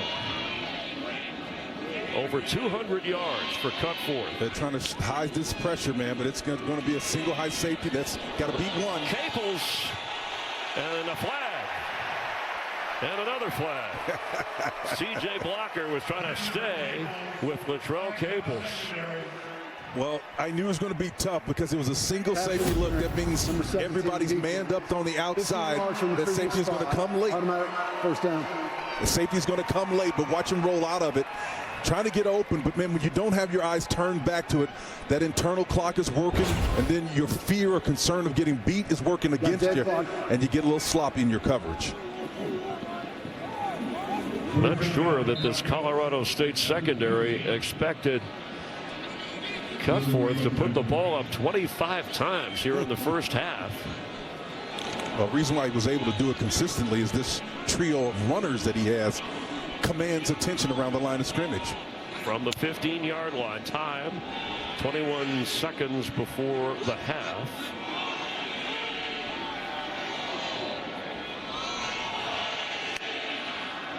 Two timeouts, and the pass is caught, knocked down inside the 10-yard line is Bates. And they'll use a second timeout. They'll have one remaining with 15 seconds to go. Boise State. I like the aggressiveness. Second timeout. They didn't just sit on the ball with the lead here nearing the half, this offense. And I think also, and you tell me, Spencer, with your young quarterback, this is a good time for him to got to do some things. Absolutely. They said we need him to show him more of what he has. We didn't give him much of an opportunity so far. And what they did in that last formation was create, and they motioned to it, a little trip formation, and then created what they call a levels concept.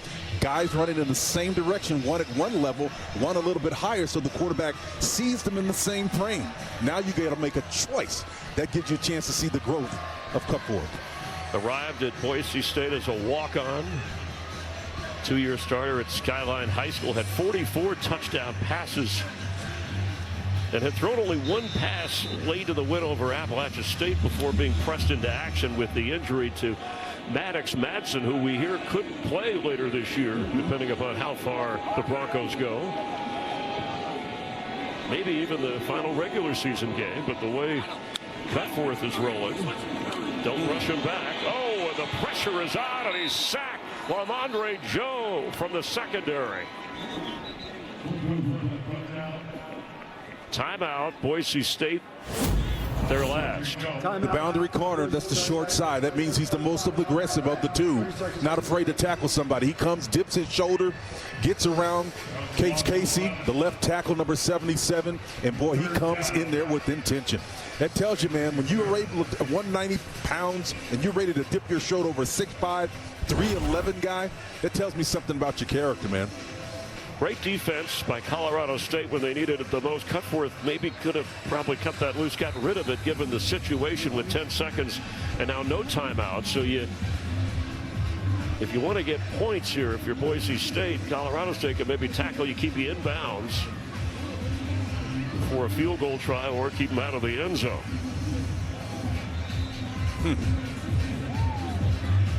This is interesting. Yeah, well, maybe would you line up and kick the field goal? I get the points, man. I get the points. Right now it'd be a 38-yard try. If they do something quick, maybe a shot at the end zone or the sideline. And that's where he's going, to the sideline to pick up some yardage. Yep. Now you get the points.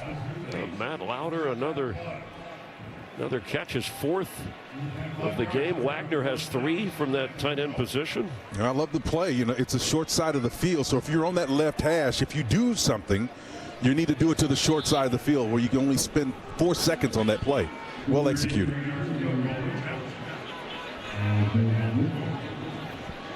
Colton Boomer, 32 yards away.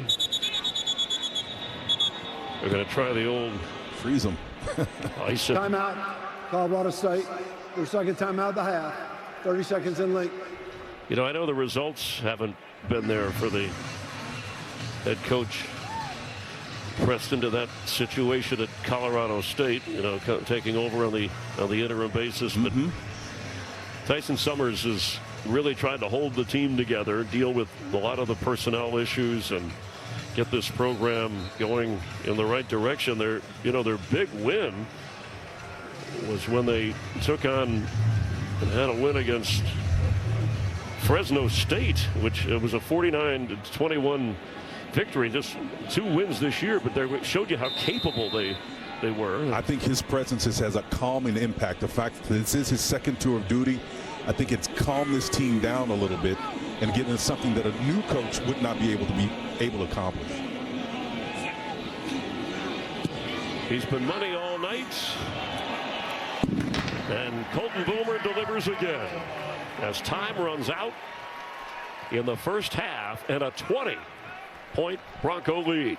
They'll be kicking off to Colorado State to start the third quarter. On their way, keeping their hopes alive for a conference championship title game on the Mountain West. Let's send it out to our studio team in LA. Mike Hill, Chris Peterson, and Bruce Feldman. Back here getting ready for the start of the third quarter in Idaho. A 20-point Boise State lead. Time for the first half report card, sponsored by Graduate by Hilton. Spirited stays in your favorite college towns. Spencer Tillman, Chris Myers, thanks for hanging with us. And man, look at the numbers. I mean, these are final stats for some teams, but in the first half, the Broncos, especially, great ground game here, total yards, but over 230 pass yards from Max Cutforth in just his second start.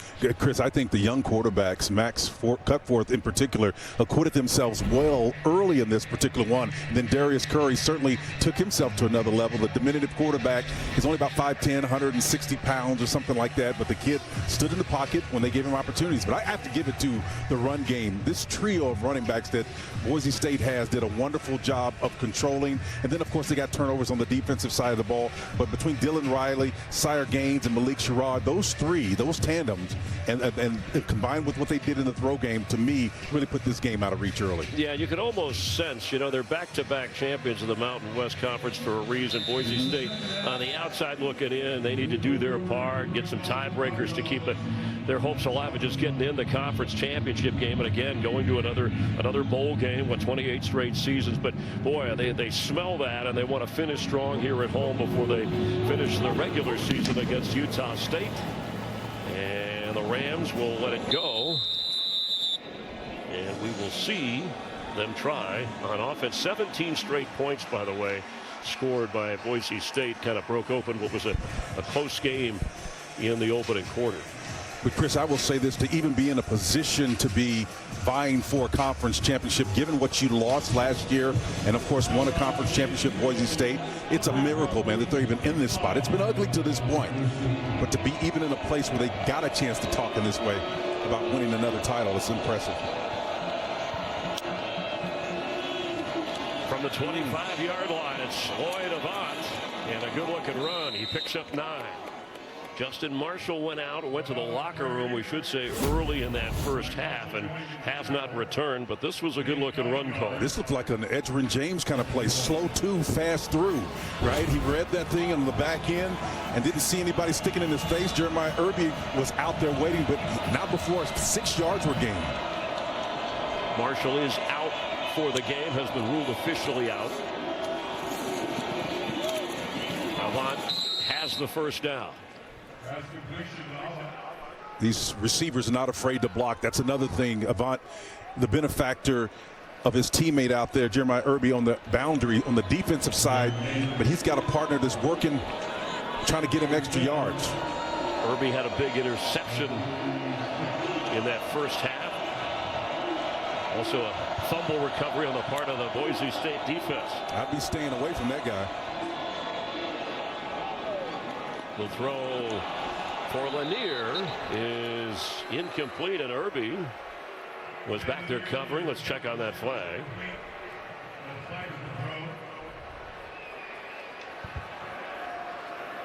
Pass interference, number 6 on the defense.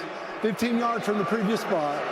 Automatic first down. Well, they got the senior transfer. Got a little handsy there on the back end of it. Anytime you got man coverage, I think he knows he's got help over the top of the safety, but that right hand is what they got him on, and that's a tough call right there.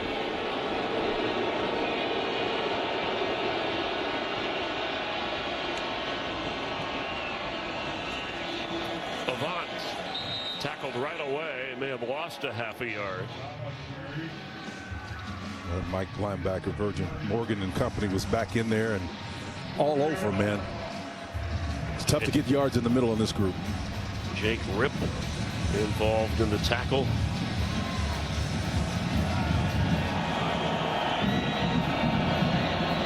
They love this 4 wide receiver package here. 90% of the time they're going to be throwing. And he does. Rocky Beers to the 45 before he goes out of bounds. It's a great football name, Rocky Beers, man. Crafting a little action here on that underneath route. Watch him again. You got a little split flow, trying to get some eye candy out there so that these guys can get attention away from him. He's got some athleticism in him too, man. After the ball's in his hands, he can do a little something with it. Had that 6th touchdown catch of the season, tying a school record.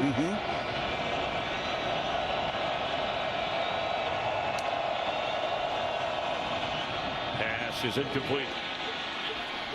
The nearer the target, coverage was good. Jeremiah Irby, who's, I don't know if they're targeting him. He's just active all over the place. I would not be targeting him. Again, a couple of reasons why. Number one, he's turned the ball over a couple of times now, showing you his ball skills, the ability to strip it.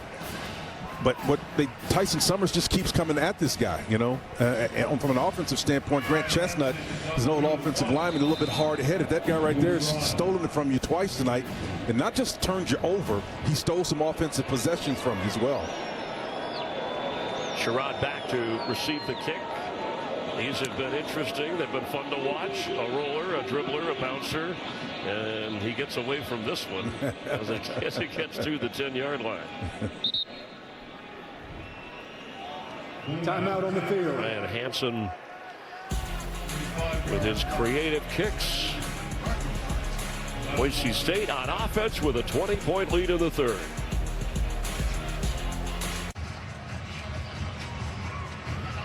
Elvis has not left the building. Maybe they'll have a little blue Christmas as we get closer here in the 3rd quarter. Boy, the trend with wins and losses, we said in all of their losses, they only scored 7 points, but in the wins, look at it, 44 points, and they have yet to be involved in a one-score game, and this is following the trend. Yep. And in the 39 seasons they've been on the blue turf, this has got to be one of the most challenging ones they've had in that stretch. Sire Gaines keeps on rolling up to the 18-yard line. Yeah, love that blue turf. It was federally trademarked. They were the first to do it back in the 80s, and they wanted to be different. First to have a non-green field here, and there's only 3 other colleges that have fields that aren't green, but nobody beats the blue. They're noted for that, as Gaines should have enough for the first down, and he does. And they're going to tear it up this summer and put in new blue turf as they do some reconstruction here. I know you were checking on that. It'll be the 6th time that they do that. Well, this north end zone, all this area is kind of emblematic of where the franchise is, where the team is. It's under construction, man. They're rebuilding, Chris. And I'll tell you, they've really built in a hurry tonight in terms of getting their quarterbacks untracked early in this contest and iterating and finding ways to continue the success. Yeah, they're going to put the Pac-12 logo in where they're headed next after they wrap up the Mountain West. And the blue, you talk about the blue on the field, the blue uniforms, blue, right? They're 3-0 this year wearing those. They've won 8 straight. But some of the other teams in the conference they've played have complained that the uniforms blend in with the field sometimes. Yep. But, well, there's a downside, I guess, to being unique in that regard, because of that. But I really think this place is special. Ever since 2007, obviously kind of sticks in my craw because it was against my Oklahoma Sooners that they beat. Kind of put them on the map, man. But this blue turf is synonymous. It's exceptional. That was before a college football playoff, a BCS game where they upset Adrian Peterson and the Sooners, and that's incomplete. You called that game, did you not? Well, I was part of the broadcast crew as the field reporter, and it was bouncing back from side to side and then that great Statue of Liberty play to end it, and the Ian Johnson wedding proposal. So let's see, there's a flag. Are they picking that up, or are they discussing the call? Illegal motion, number 25 of the offense. 5-yard penalty from the previous spot. Replay 2nd down. What they're calling Quentin Brown, the freshman receiver, for the penalty. Please put 25 seconds on the play clock. Sire Gaines, who got the early touchdown, has his second career 100-yard game. He had 110 against Georgia Southern. But this ground game, whoever they've given the ball to, has been productive. Sherrod is in there now.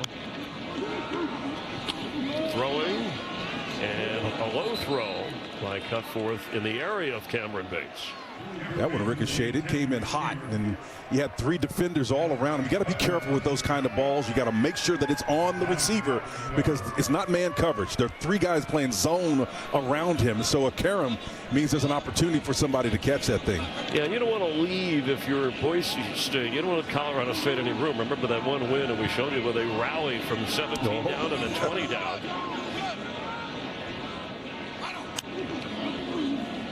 On the move, throwing and completing. Oh, he had it. Caples. That would have matched his career high in catches. But he wanted to run with it before he gathered it in. And Chris, it was almost like they heard us. That last play was a zone coverage, and they have man, one trailer in your hip pocket. The quarterback moves out of the pocket to get away from the pressure. He's still running right now. If he just secures that ball and puts it in his hand. Jahari Rogers is back there defending, and he's the one that was in his hip pocket. But boy, he wish he had that one back again. Well, let's see. They get a break if Colorado State can respond offensively. A moving punt. I thought maybe he was going to try and run. I thought it was going to be past the line of scrimmage. For the first down. Yeah, he almost could have done that. There was room to do it. Interesting move by Oscar Doyle. And Chris, look at Oscar Doyle here. He's the punter, right? The guy's on the Ray Guy watch list, and he's got some athleticism to him. I want you to watch this. When he sees this thing, he carries it an extra while. He can head off to the other direction, man. The closest defender is there, but here's what he's got. He can attack the grass. That's the philosophy of this system, right? How about running it to that naked space over there, man? And Coach Danielson's over on the other side saying, hey, man, what are you thinking about? His coach smiling. He from Australia. Revisit that. Yeah, we played Australian rules football before developing as a punter as Avant carries. It ended up being a 45-yard punt. That Pro Kick Australia program has worked well. Doyle from Brisbane, Queensland, Australia. He's actually 2 for 2 as a passer this year. How about Talking that? about fakes, has a 10-yard touchdown toss off a fumbled snap.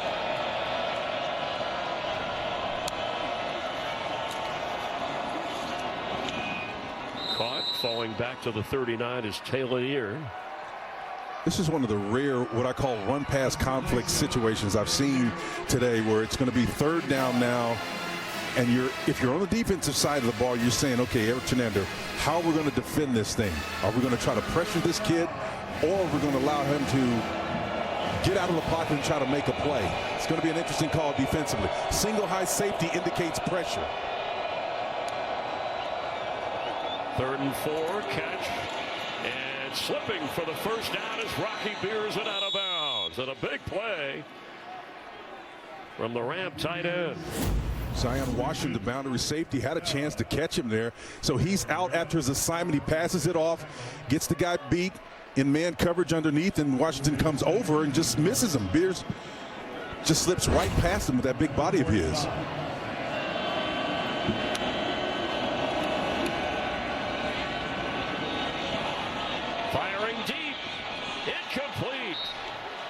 Kennard from the running back spot, the target.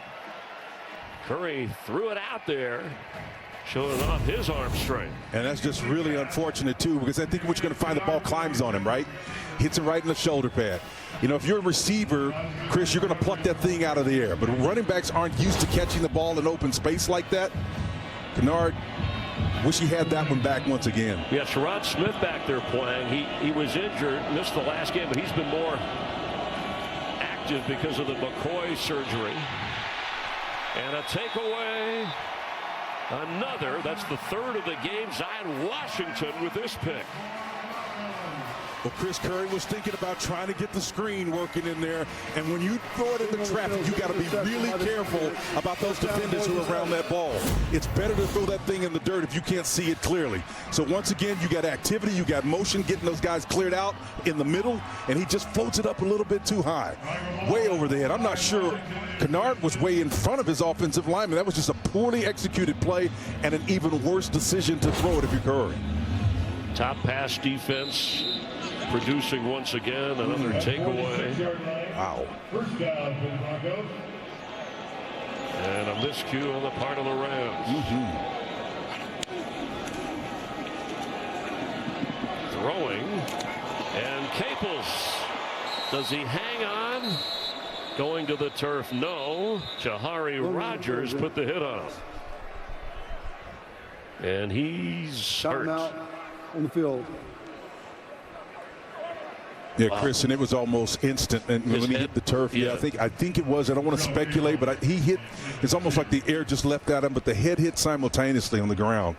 Timeout on the field. Hope he's okay.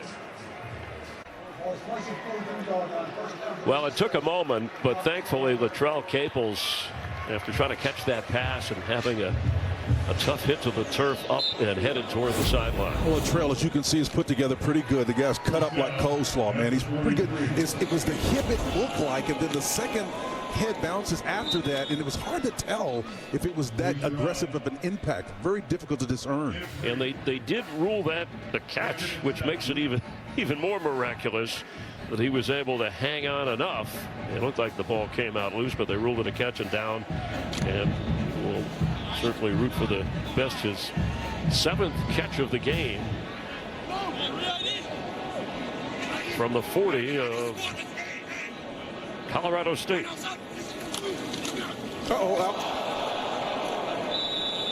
And got it back.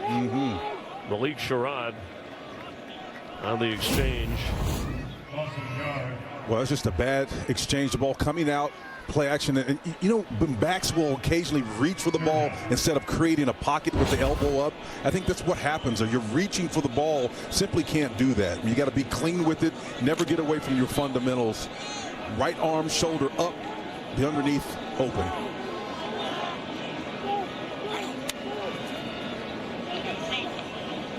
Sire Gaines in the backfield. Well, he got man coverage is what he wants. Somebody got to be open. He has time. Got him. And underneath. He dropped it. Cameron Bates couldn't hold on. And they worked so hard, Chris, to get that thing open. They went pre-snap motion to try to see if the defense would reveal what its coverage was. They did. They got exactly what they wanted, and it's dropped it. Well, now it's 4th down. Holy cow. From the 41. And they're going to leave the offense out there.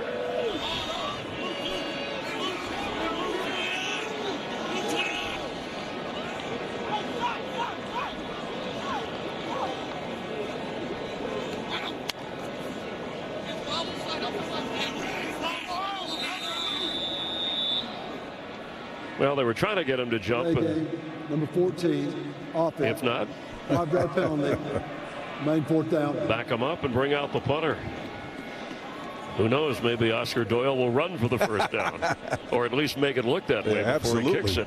I mean, take a peek, take a look-see, man. You're in a situation now where they ignored you. I doubt if they come out. First of all, they've got to come out in that 3-by-1 formation to get the separation that they did last time. If they come out in a true punt formation, you're not going to see. Yep. Listen, no, they're going out with 4 split guys. This is kind of funky, man. You can get the same look. He punted 7 times in each of the last 2 games. But the offense much better tonight. And it drops inside the 13-yard line. Kennard hauls that in, and the Rams will take over on offense. Just under 7.5 to go here in the 3rd quarter. Fox College Football Friday under the lights, prime time. This week, the duel in the desert, Arizona State. Friday night, 9 Eastern, that's 6 Pacific. And you know, in Mountain Time on Fox, that's where we are in Mountain Time. In the Mountain West Conference, 2 teams that'll move on to the Pac-12 when next season rolls around. Part of the shuffling that continues to go on in college football. No love lost between those two right there. And I tell you what, Arizona's got a pretty nifty quarterback. Kind of reminds me of Kyler Murray. Looking for room and brought down right away is Lloyd Avant. Boy, the Bronco defense, we talk about their pass defense, they just haven't allowed much on the ground. Well, you know, usually run defense is what you can use to get a measure of where your team really is. It's kind of like special teams, right? You get an aggressive special teams that tells you a little bit about the character of your team. Keeping them to under 3 yards a carry when they try and run it. Pass is caught with a tackle right away at the 11-yard line and shoved back. Winfield caught it. Armani Winfield, and then Roman Kaywood came in to hammer him. War number 51 comes in there, man. He's screaming. He's got his ears pinned back, and he just nails them big time. Great read and reaction there from number 51, man. These linebackers are something else. They're like lit fuses racing to a point to explode, Chris. And just like that, it's 3rd and long. Will they bring the heat? Yep, they're coming. Rolling, throwing. Not enough for the first down. Pass complete to Tommy Maher by the active Darius Curry. And the punting unit will come out. Well, you see him as the inside receiver here, and he releases upfield and then turns on the little corner. And this is a levels concept. You're trying to pull that safety out of there, but it attracted more attention than it did not on that particular play. It kind of worked against him.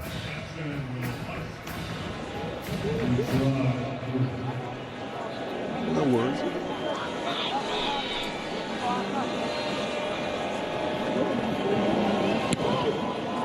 Here we go, a drop and roll. And inside the 40. Down to the 33-yard line, where the Broncos will take over on offense here in the 3rd quarter, protecting a 27-7 lead.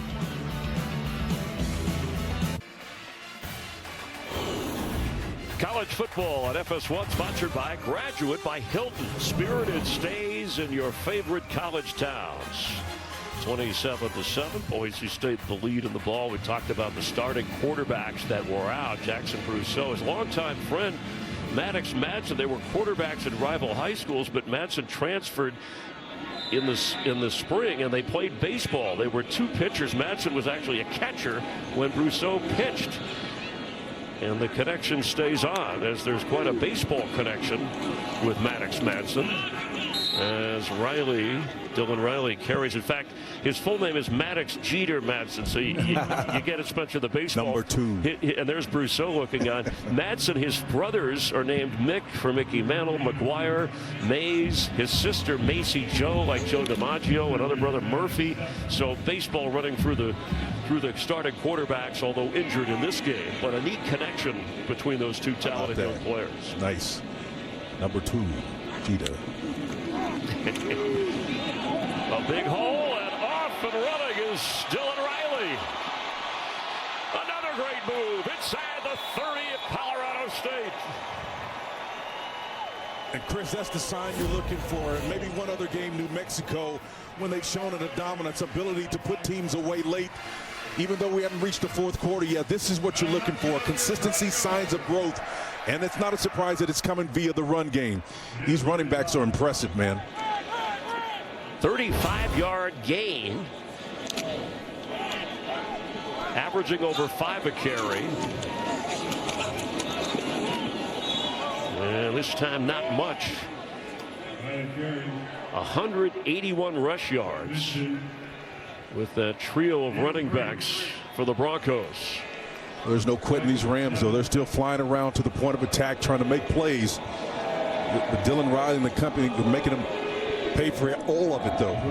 I mean, they started out really clogging up the run, making it tough for Boise State, but Max Cutforth and the offensive approach of throwing the ball opened it up a little bit. Sire Gaines comes in. Got 102 yards rushing in the game. That guy's Seabiscuit, man. I was waiting for him to come down the stretch. But he did get the first down inside the 20. Yeah, we're going to exhaust that metaphor. But, you know, Seabiscuit had those little eyes, man. He'd look at you, and that horses have character. So do players. And this trio right here has character. There are guys that they remind you when they stop and start.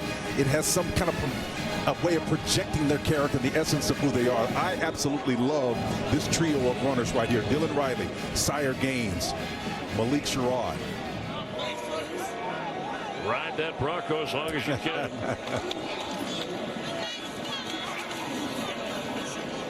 That's Gaines to inside the 15-yard line. Originally committed to Arizona State, believe it or not, as a linebacker from Orange Vista High School in Southern California. And they all do something a little bit different. I think Sherrod is more of the gadget guy, right? The one they want to get the ball to him in space and try to do some creative things. They were a little hesitant to do it because the quarterback development. But since we've seen Max Cutforth do what he's doing, they should allow him the opportunity.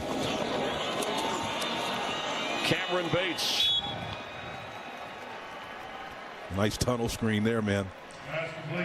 And a first down, chewing up yardage and the clock. This is an extension of your run game, right? You just have your receiver back off the line of scrimmage, have your inside receiver, Chase Penry, go from that F position is what they call it in this scheme. He's the inside receiver along with Latrell Caples, and then just get upfield.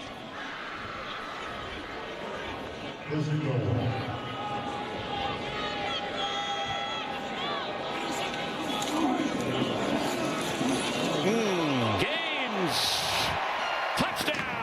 Boise State. He's got 2 tonight. Chris, I know both you and I remember this. Remember the Washington Redskins used to have the counter tray? Yes. This is exactly what this is, but it's a college version of it. You don't have the big 2 tackles pulling, but the back steps over and allows those 2 pulling guys that are receiving or pulling. See 63 go out and kick out the counter tray, and up in the middle, that little subtle move right there is what separates one of these trio backs right here. That move right there. Oh my goodness, this is a special group. They run well in traffic. They run physical, and they're smart. Redshirt freshman in the end zone. The extra point hits the upright, but things are going all right for the Broncos. It goes through, and it's 34-7. They may be on their way to 40 again. We've been talking about when they score 40, they win. They're held to 7, they lose. But it's closing time here, not only in this game, but in the season. If they get past this and Utah State, maybe get into the Mountain West Conference Championship game. There's a series of tiebreakers that would need to happen, but they're going to go to a bowl game one way or another. And the rushing game is leading the way, Chris, and you can see once again their ability to run inside and outside. The interior line play has really opened things up, and when they need to go get that physical yard, they're able to do it. These guys right here, Sire Gaines, they run so kinetically inside close spaces, man. These guys are like little protons bouncing off one another in that interior line. You'd love to have backs leverage their speed and be physical like they are. It's a rare combination of gifts that they have. And I like what Spencer Danielson is doing, using it to motivate those guys. Holding to kick. And touchback. You know, it was interesting, Spencer Danielson telling us, you know, it's been a challenging year because of, you know, the expectations of this team. But he broke it into the season into kind of 3, what he called areas. The first month is building your identity, right? And then the mid-season was the skill building. And then November, he called it the, you know, the separation month. And I would add a 4th one to it. It's real-time management of the assets that do emerge and start to perform well, because you got to feed them, because they've got mobility now, Chris. They'll leave you if they don't play, and they're playing well. You feel the momentum. The defense is all over this as well. Yeah, he said it hurt him in the heart in the Fresno State game because he felt the team didn't really battle. They got booed off their home field. He said, I wouldn't have blamed him in that situation. His first home loss as a head coach here. But he thought the San Diego State game, even though they lost in the weather conditions and the quarterback, they battled enough there, and it built something that he thinks, or he thought, would show up tonight, and it certainly has. That's a perceptive of you. We'll unpack that in a second, because it really was close to him. Open down the sideline, and the catch is made. It's Rocky Beers all the way down to the 36-yard line. Well, Beers has really had some explosive plays. I like this kid right here, man. He's shown me something tonight. Watch Beers get time. The little cursory fake here. And the ball's placed over the top of coverage, corner on the outside, the safety underneath, and Beers there for the grab. Leading receiver for the Rams, 5 catches for him. Avant for a nice block. Here's a flag, and incomplete. I think this is going to be holding on the Rams. That left side, Latu's almost was ready to get home.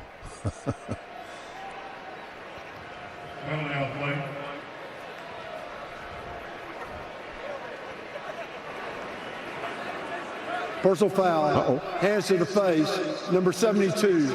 Offense. 15 yards from the previous spot. Replay. First down. Christian Martin is the left tackle who they called it on. Was he playing at that spot? Yeah, it looked like didn't quite.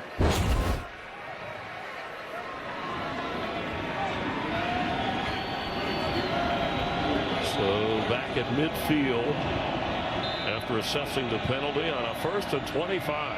Wow. Nothing. Avant could go nowhere.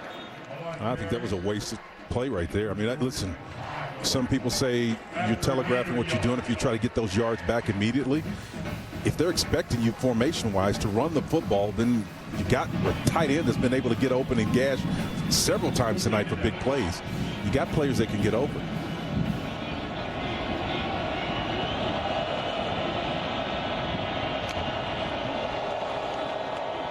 From the pocket, pass is caught. Beers again to the 37, but well short of the first down on a 3rd down and about a dozen. Yeah, Beers is the next level player. I'm convinced that I've seen enough of him.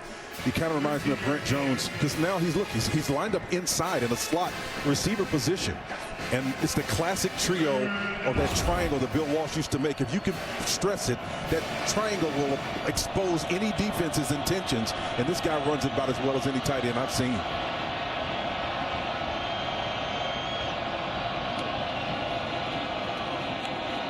Curry will throw high, and it's 4th down. That was in the area of Beers. A really creative blitzes, Chris, coming in here. They're getting pressure on Curry quickly. We have completed 3 quarters in Idaho, and the Broncos at home looking good. A 34-7 advantage headed to the 4th.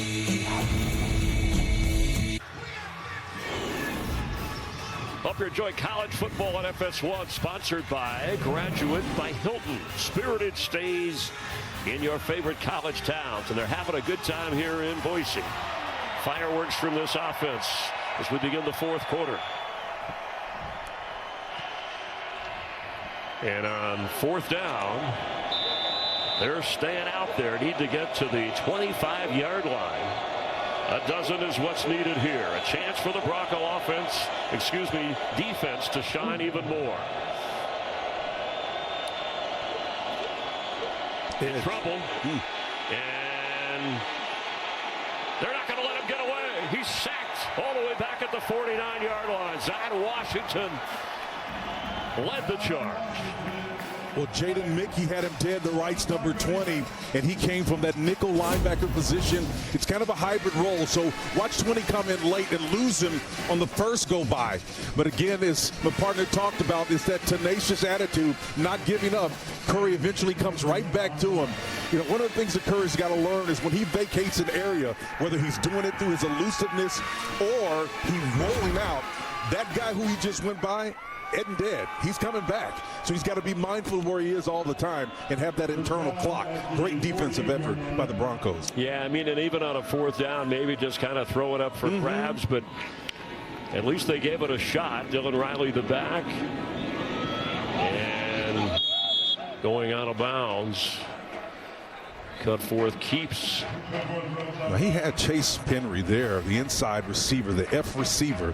The guy's in that spot. You know, we've seen Latrell Caples get hurt and go out, but I've seen a couple of guys working from that position that seem to be open consistently, and that may be a flaw in what Tyson Summers is doing from a defensive standpoint, but the quarterback missed him on that one. Wide open.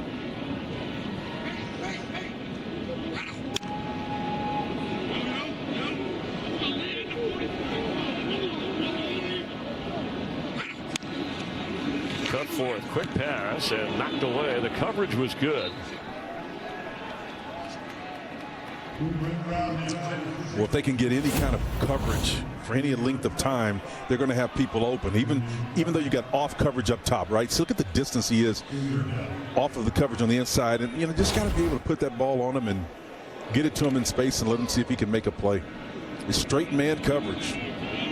Dylan Phelps, the excellent defense.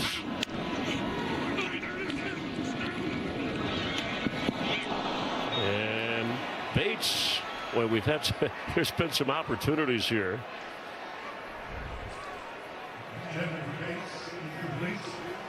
I think Dylan Riley was wide open too, Second drop for Bates in the game. Did have that big 42-yard gainer. But on fourth down, back to Oscar Doyle time.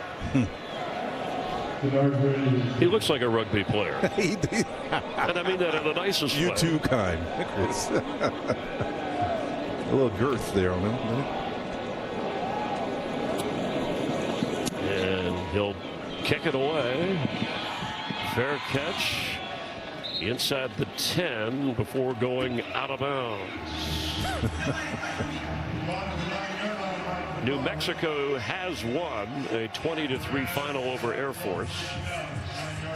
San Diego State playing a little bit later. And this game well in hand.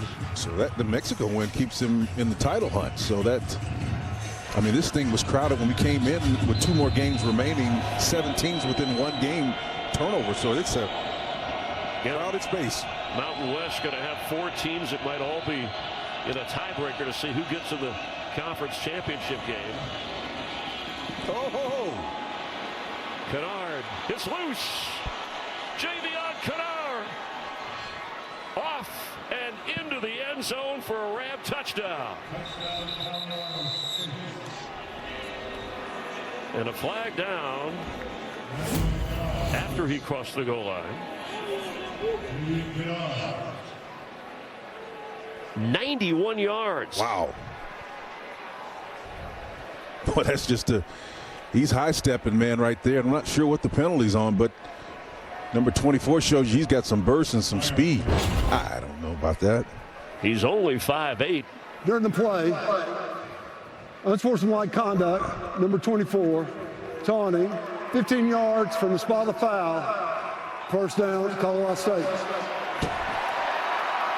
Wow.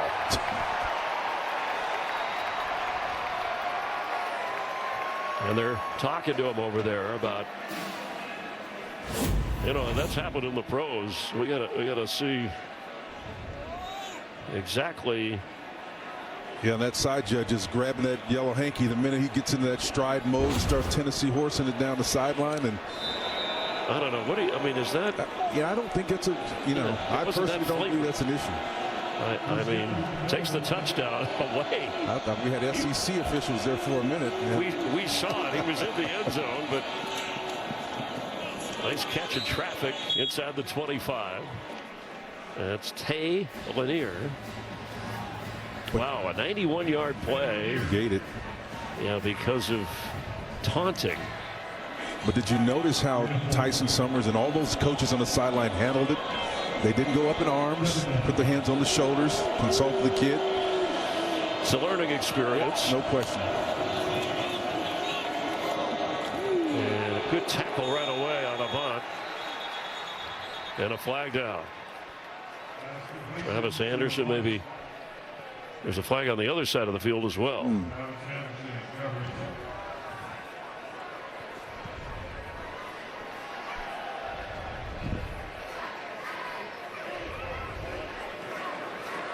Legal shift, number 8 and 10, promotion at the same time. That penalty's declined. Third down. Okay, so they wave that one off. No need to accept. Spotted at the 24. Just trying to get some points after that first possession when the Rams marched downfield and got the touchdown. After that, nothing.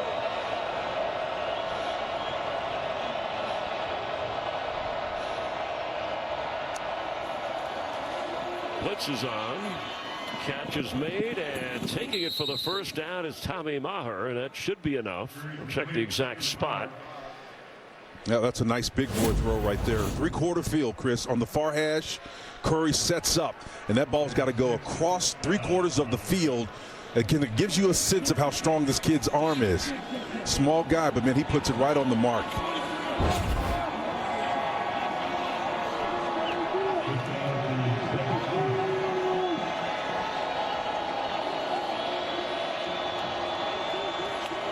Here comes late pressure. See if he can get it.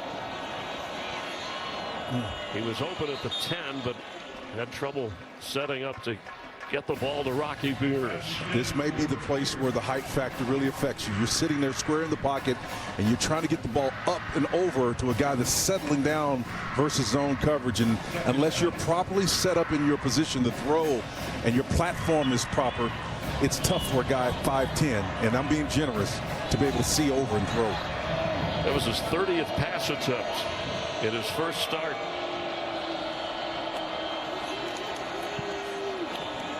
Curry completes. Kennard's back out there. Of course, they're thin with that hand injury to Justin Marshall. It's been Kennard and Avant. That's it as far as running backs that have been able to go. Well, we saw Darius beat man coverage on that one. I mean, he had a blitzer right in his face. He dealt with the pressure, took the blow, completed the pass. That's growth.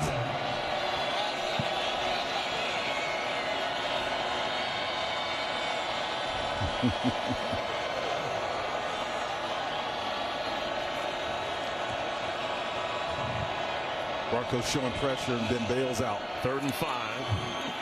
Pass is juggled and caught. First down inside the 5. Lanier had to catch it twice, maybe thrice. He did double clutch that thing. I think you're right, Chris. I think he did handle it 3 times. So let's count it. 1, 2, and it comes out again 3 times. The ball came out, and he's snow coning that thing, trying to hang on to it.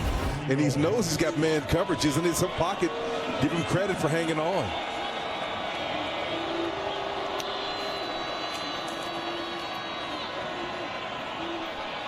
The hand, it hasn't been ruled an incomplete pass. An open hand, and that's Ty Benefield who has the football. It looked like I think it was a lateral. Didn't want to throw that. It looked like he was trying to pull it back. Get the ruling on this. Did not hear a whistle or a wave that it was incomplete. I think he threw it back. It's a forward pass, incomplete forward pass. Okay. 2nd down. It just took him a minute, and just barely is that forward. From my angle, it looked like it was about a yard behind where he was, and he was moving, so you give him credit for that. But man, that's a tough one right there. He's lucky. Yeah, it's not so much the body, it's where the ball is. So that did look close, but it still, I think they got it right. Oh, was that a spit? The heck was that?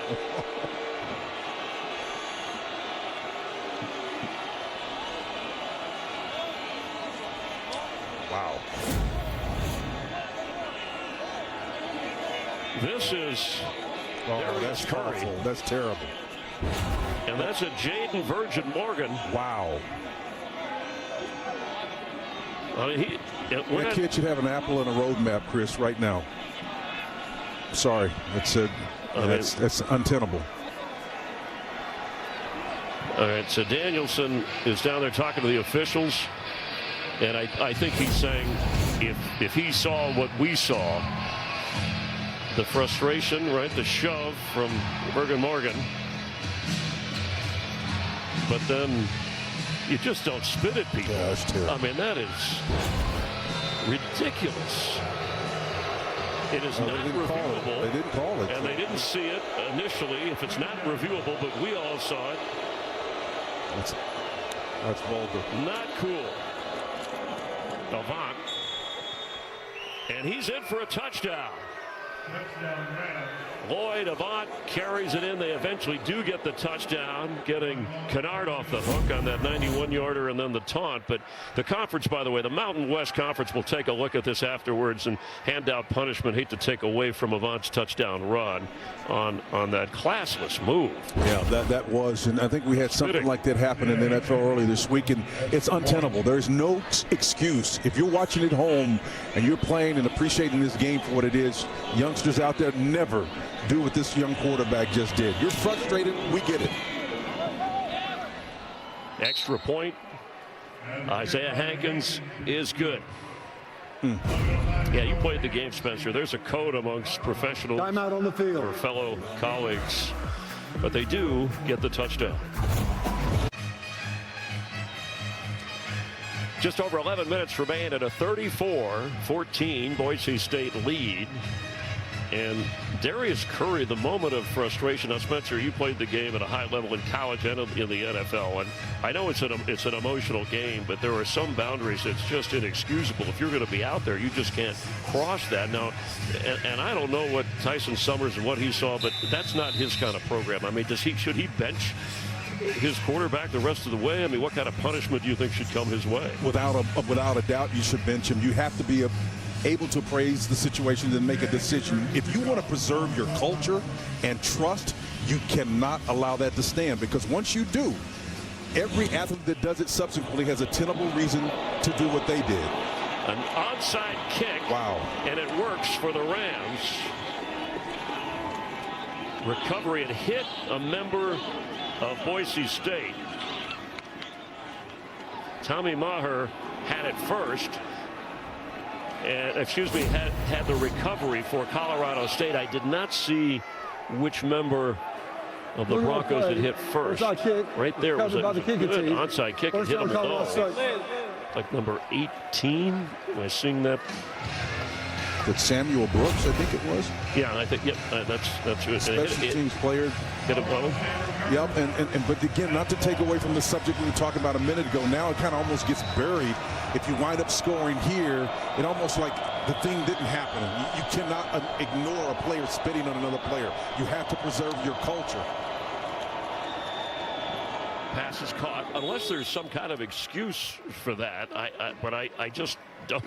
The only thing I can think of, Chris, is somebody said something to him, and the defender that walked past him had his back to us, so we don't know that. But irrespective Even of if that, somebody says something do not to you. spit on somebody. Everybody is watching. The administration watching. Recruits are watching. Families of recruits are watching.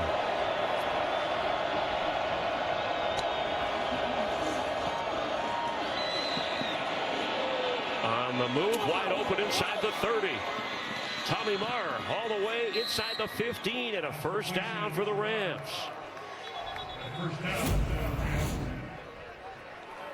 Timeout on the field for injured defensive player. Curry does an excellent job of getting away and avoiding pressure and stepping up in the pocket. Again, this is all good, but it comes against the backdrop of a play that probably should have had him bounced out of here because of what he did. And I just don't like the idea of that being buried behind these excellent plays that he's making subsequent to that very ugly act. Yeah, I mean, he'd been having, under the circumstances, hanging in there a pretty good game considering his first start as the quarterback for the Rams. And Jeremiah Irby was shaken up on that play. Sherrod Smith is in. Time.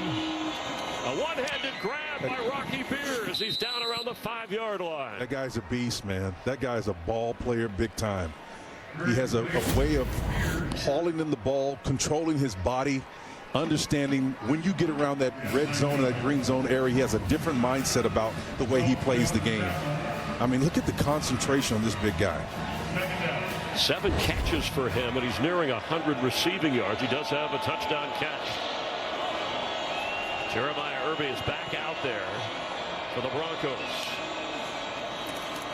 The pass caught, dropped. in the hands of Kennard, who couldn't hang on or he would have scored. Yeah, Chris, that's twice tonight he let the ball climb on top of him. What do I mean by that?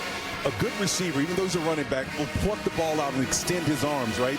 Even if it caroms, at least you have a chance to double clutch it. We've seen that happen with some of their inside receivers tonight. One did it 3 times, but you've got to be able to extend your arms, soften the blow, and if the ball is still coming hot, you'll have a second opportunity to try to haul it in. A yard for a first down, 6 for a touchdown. That's Beers moving around. Pass is caught. Touchdown Rams. Tay Lanier.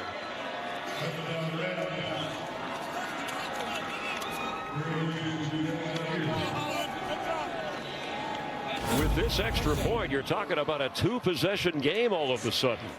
Absolutely, and again, they pick up the blitz, does an excellent job, but it's a moot point because the ball is in Lanier's hands. It's out and read quickly by Curry, and it's another score.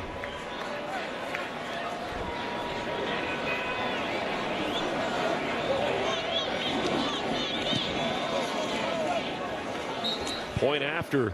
Wow. Is good by Hankins. Timeout. A turn of events in more ways than one. Getting a little spicy out there.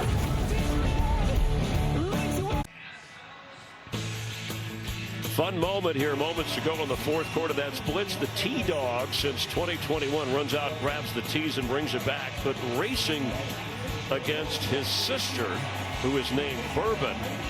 And Blitz is going to retire after this game. Also, collects baseball bats. It's really a great black lab that is well trained. And that's Bourbon, his sister, who's going to take over the job. It went to the wrong one, so just a little bit of training there before she gets the job full time. Bourbon, huh? Bourbon. That's neat. Bourbon taking advantage of the shot. After that onside kick, they try it again. This time, Cameron Bates is all over it. And still plenty of time. Just over 9.5 to go. And 2 possessions. But can the Ram defense stop Boise State?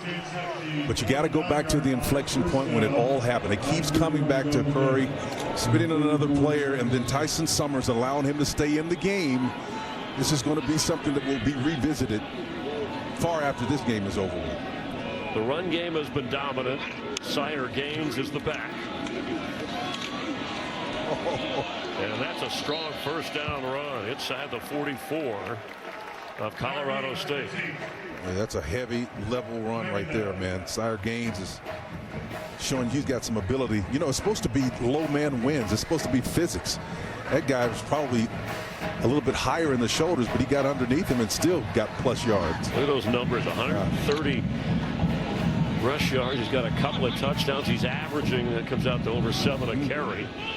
He stays in the game, and he's had to share the rush attempts with Malik Sherrod and Dylan Riley.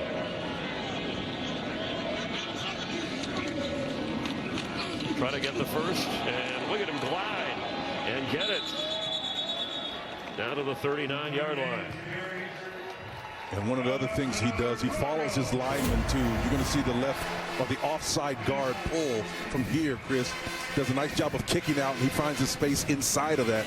And they, not only can they run with speed to the edge, but they also do a great job of allowing their scheme to free them themselves. Great guard play here. Well orchestrated run game. The yards keep piling up. 217 rush yards in this game for Boise State. Dylan Riley has had a 200-yard game himself against UNLV. But this is Sire Gaines time. So they will use their guards, and then occasionally they'll switch things up and use the tight end to wham block. So watch the tight end come this time, and he becomes the replacement wham, and then inside of that. So they can affect that type of edge play with a guard, a tackle, or a tight end. And that flexibility is what's allowed them to dominate at this point in the game. Yeah, you hear about a 4-minute offense, Spencer. Here they started this with 9, but it's a 2-possession advantage. So if you chew up yardage and get a few more points, you're accomplishing the same kind of thing. And the Rams having trouble stopping this ground game. Gaines again. I'm telling you, he's always moving forward, man. Yeah, got the first down. At least they're pointing his progress. Yeah, they're moving the chain, so he got it. Now, and again, give him credit. Tyson Summers' defense shut down that trap. It was working 2 times in a row. Gaines now with 146 on 21 carries. They shut the trap down, and then Gaines had the instincts to find something back. There was not a hole. So these backs, utility, man, they're impressive. Yeah, putting his numbers up in the rush yardage, it's like the tote board at a telethon. They just keep going up. I might leave him up there and watch him keep rising. Nice. And the clock runs under 6.5. Oh, this is a clinic right now. And again, so if a team gets hot for whatever reason, ill-gotten gain, the quarterback spits and all that other stuff, the one way to negate that is to pull the ball out of their hands and then get physical and just march the ball down the field, steal time off the clock. I know that's 5 straight run plays. It feels like 15, but they ran, if you remember, I think it was a San Diego State game where they ran a 22 straight or more than 20 straight plays running the football. And that's the confidence they have in their line and their backs as Malik Sherrod comes in. Nice. And there he goes. Sherrod to the end zone. Touchdown, Broncos. And he's got 2 tonight. Good night. 40 on the board. And partner, that's what they do. If it's not broke, don't fix it. Here comes the trap block again with the tight end, right? He's in short motion. He's going to end up kicking out on the outside. The back is going to run underneath that inside. I'm telling you, he's got the corner and he's got the speed to put you in his hip pocket. And there's nothing that Jake Jamalovic could do about it. He's gone. And they're going to go for 2. Boy, they grind, and then he pops it loose from 24 yards out.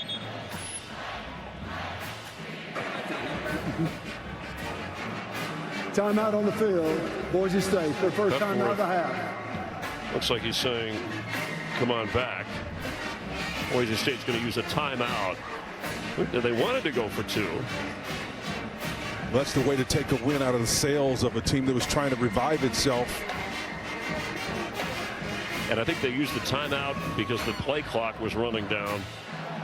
And they didn't want to have a penalty to back them up. So interesting to go for 2 here. I mean, you're up. Yeah, well, remember now, the context determines, if not influences, your strategy. If you're in a beauty contest, those points can make all the difference in the world, man, at the end of the day. It's a log jam. That's a good point in the big picture of things. But a 19-point lead, and that exceeds what the Broncos, who were favorites in this game, if they can keep that kind of distance, as Max Cutforth looks at the play that he's got to work with to try and add to it. Sherrod is in at running back. Throwing, and it's a slam dunk. They get 2. That's Cameron Bates. And they double up the Rams. 42-21.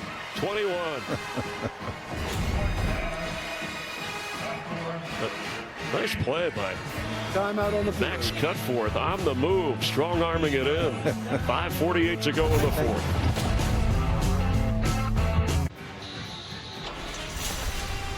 Tomorrow, a Fox NFL doubleheader. The Vikings taking on the Packers.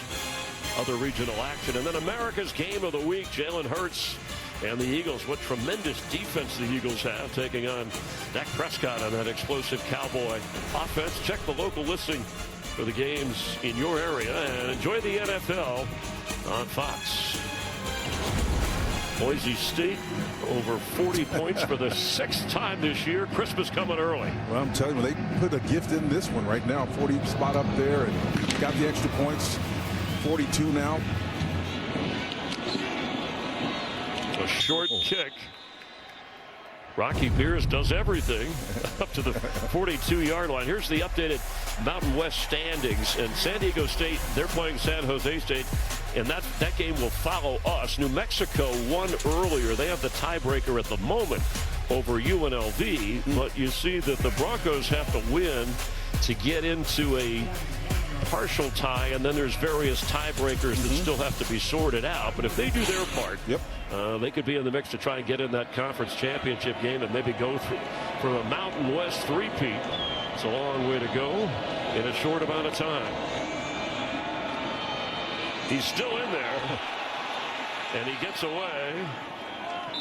Phelps had a shot at him and hit him, but Curry stayed on his feet to unload the throw. Yeah, Bourne's got in there, as you said, and the pressure was coming deep. He comes from depth, and they got a little scissor stunt. They just twist in responsibilities, and of course, Bowen Phelps got him in the end, man. And there is a flag. This may be intentional grounding. I think there's no foul for intentional grounding. Number 10, the receiver's in the area. Second down. Well, they should look for number 81, Rocky Beers, wherever he is. A career-high game for him. 7 catches, 94 yards and a touchdown. And tying the school record for touchdown catches in a season at Colorado State.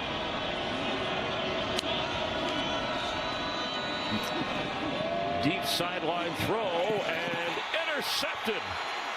Jeremiah Irby has his second of the game, and he's working his way back across midfield. And down to the 41. Here comes a flag. But the pick is good by the Bronco defense. Well, I'm telling you, man, this Irby kid has been all over the place, and this flag comes well after the interception. I mean, how many turnovers have this kid been responsible for tonight? Well, he lost the fumble, and he's now thrown 2 interceptions.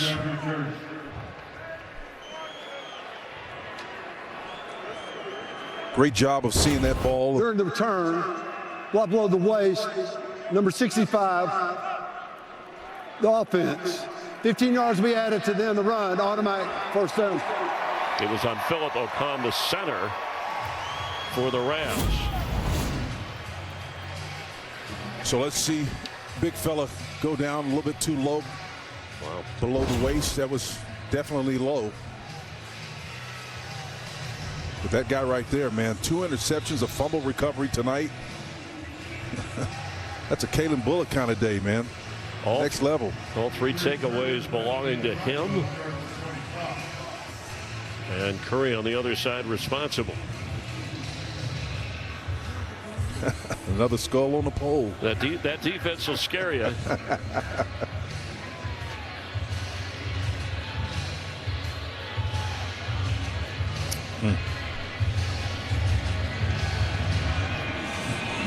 He's played a heck of a game. Came out throwing with great success. And I think that early confidence is actually what constitutes a growth spurt for him, man. They needed him to show early that he could do what he did, because I think it opened the door for the run game. Boise State. Their second timeout of the half. 30 seconds. Because now all of a sudden you got to defend the passing game, and then when you deploy numbers for that, compromises your run stopping ability. Boise State has used a timeout. And I thought it was a little cool temperature-wise, but I guess for the folks here in the 40s, they can handle it. They're ready for the holiday season. And while we have a minute, I want to wish everybody a happy Thanksgiving, you and your family, for watching and enjoying some college football on FS1 and Fox and NFL around the country.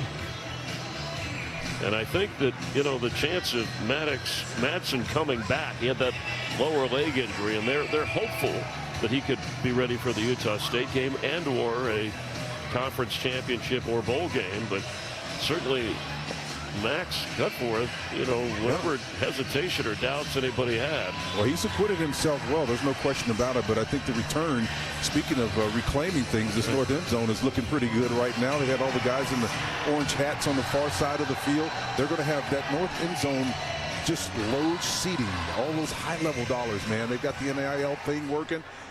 And you got to find ways to bring revenue in this place. And you got a redshirt sophomore to build around.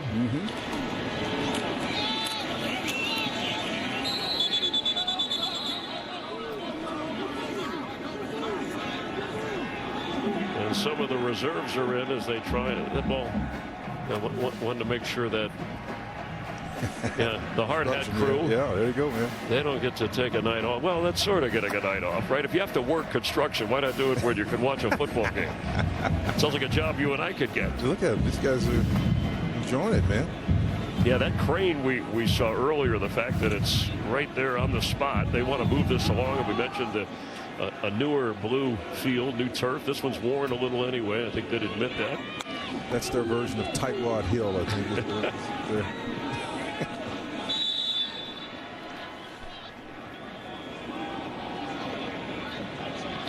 So when they got the ball back after the Rams got to within 2 possessions, they just ran it down their throat. And Sherrod dashed in for the touchdown and pretty much put this game on ice. Took the momentum out of Colorado State after they battled back. And that's what you want to do. You know, we talked, Chris, you and I, about what constitutes balance now. And in talking with Coach Danielson, it's not about running an equal amount of time with your pass game. It's about being able to do what you need to do when you need to do it. And they're needing to run the ball. Still possession and time off the clock. This is Seth Knott, the redshirt junior from Bishop Kelly High School here in Idaho, Meridian, Idaho. And they brought him in to give him some work. He got the first down. All of his 7 carries came in the first 2 games against Eastern Washington and Appalachian State.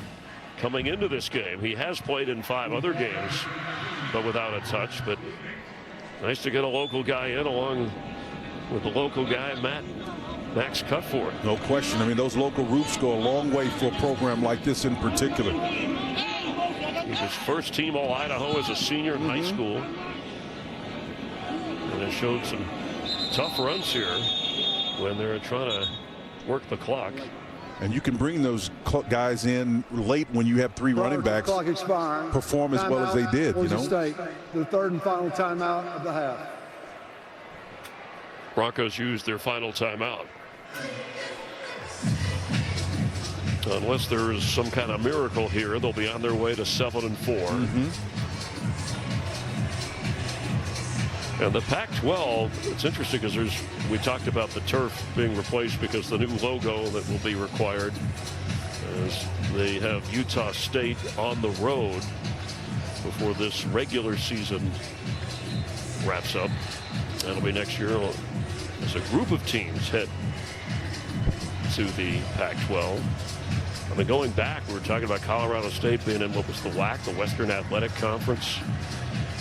And then, of course, the Mountain West. And when this conference was established, boy, Boise State has really dominated, made the most of it, and hope to take that forward. Nice vision. Not still fighting hard inside the 10-yard line. I mentioned the teams just to help you get ready. Pac-12 for 2026, along with these 2. You've got Fresno State, San Diego State, a couple of the teams at the top of the Mountain West at the moment, and Utah State, who the Broncos will finish up with. Yeah, and Colorado State, of course, the midseason move. Jay Norvell no longer there. They want to go in the conference clean, and I think the thing is it's an inflection point for them in their program going into this new conference. I think it was a 2-year dispensation they got when everything kind of fell apart. Of course, the Big Ten acquiring UCLA and USC. I think things changed, and so they're going to try to make a go of it.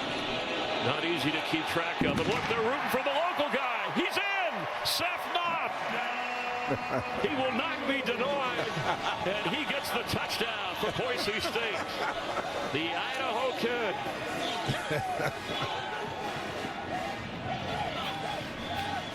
And both Dylan Riley and Sire Gaines, Spencer, they were running down the sideline to celebrate. How about that, man? The effort from Seth Knott. And that's what you love right there. That camaraderie is there, man. And I think it's nurtured, right? The coaches allow those 3 guys to get in there. You got one of them that's got over 150, right close to it yards. And then the backup to the backups to the backups. All of a sudden get in the end zone, man. That tells you something about that room. It's special. The extra point is an exclamation point. 49-21. High scoring. The Mountain West enjoying this. That's great stuff right there, man. And there's when the rest of the team comes running. There's Riley and Gaines. Look at that, man. And those are the first, second, and third, and fourth team backs all congratulating one another. That's what you look for. Yeah, and why this highlights the depth of Boise State, even with some of the injuries they've had.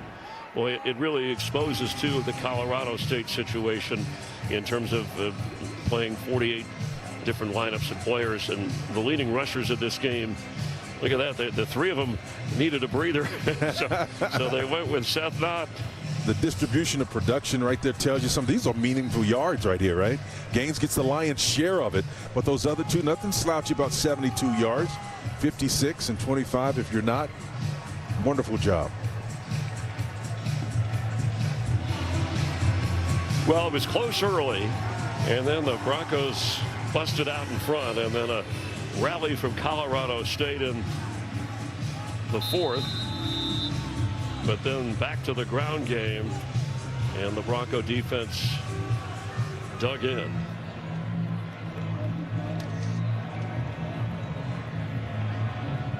And now it's just left to count down 2 minutes and 29 seconds.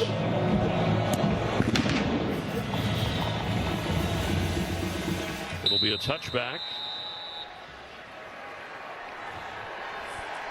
You wonder if Taj Bullock, the backup quarterback to Curry, would get an opportunity here.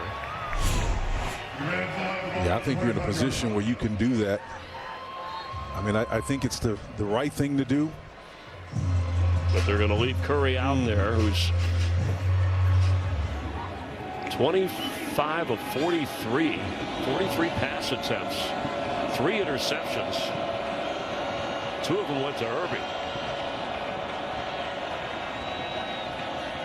And he lost the fumble. Let's see if they still continue to pressure. Here comes a blitzer. Scissors not. Boyd Avant. It's been that kind of game and season for Colorado State. Travis Anderson making the play. Reserves in on defense as well. Yeah, these safeties have really played well. You know, we talked about Buck Benefield and Cole Miller and company, but Travis Anderson was the guy. He's third on the depth chart, and then at 38, he got in there and made a play. And he is sacked again. Trying to spin out of it, he could not, as Curry goes down. And that back judge saw a flag, so they're going to take a timeout. There's going to be a flag on this play, too.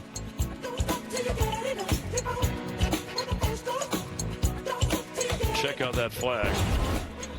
Holding number 31, defense, 10 yards from the previous spot, automatic first down. Timeout on the field.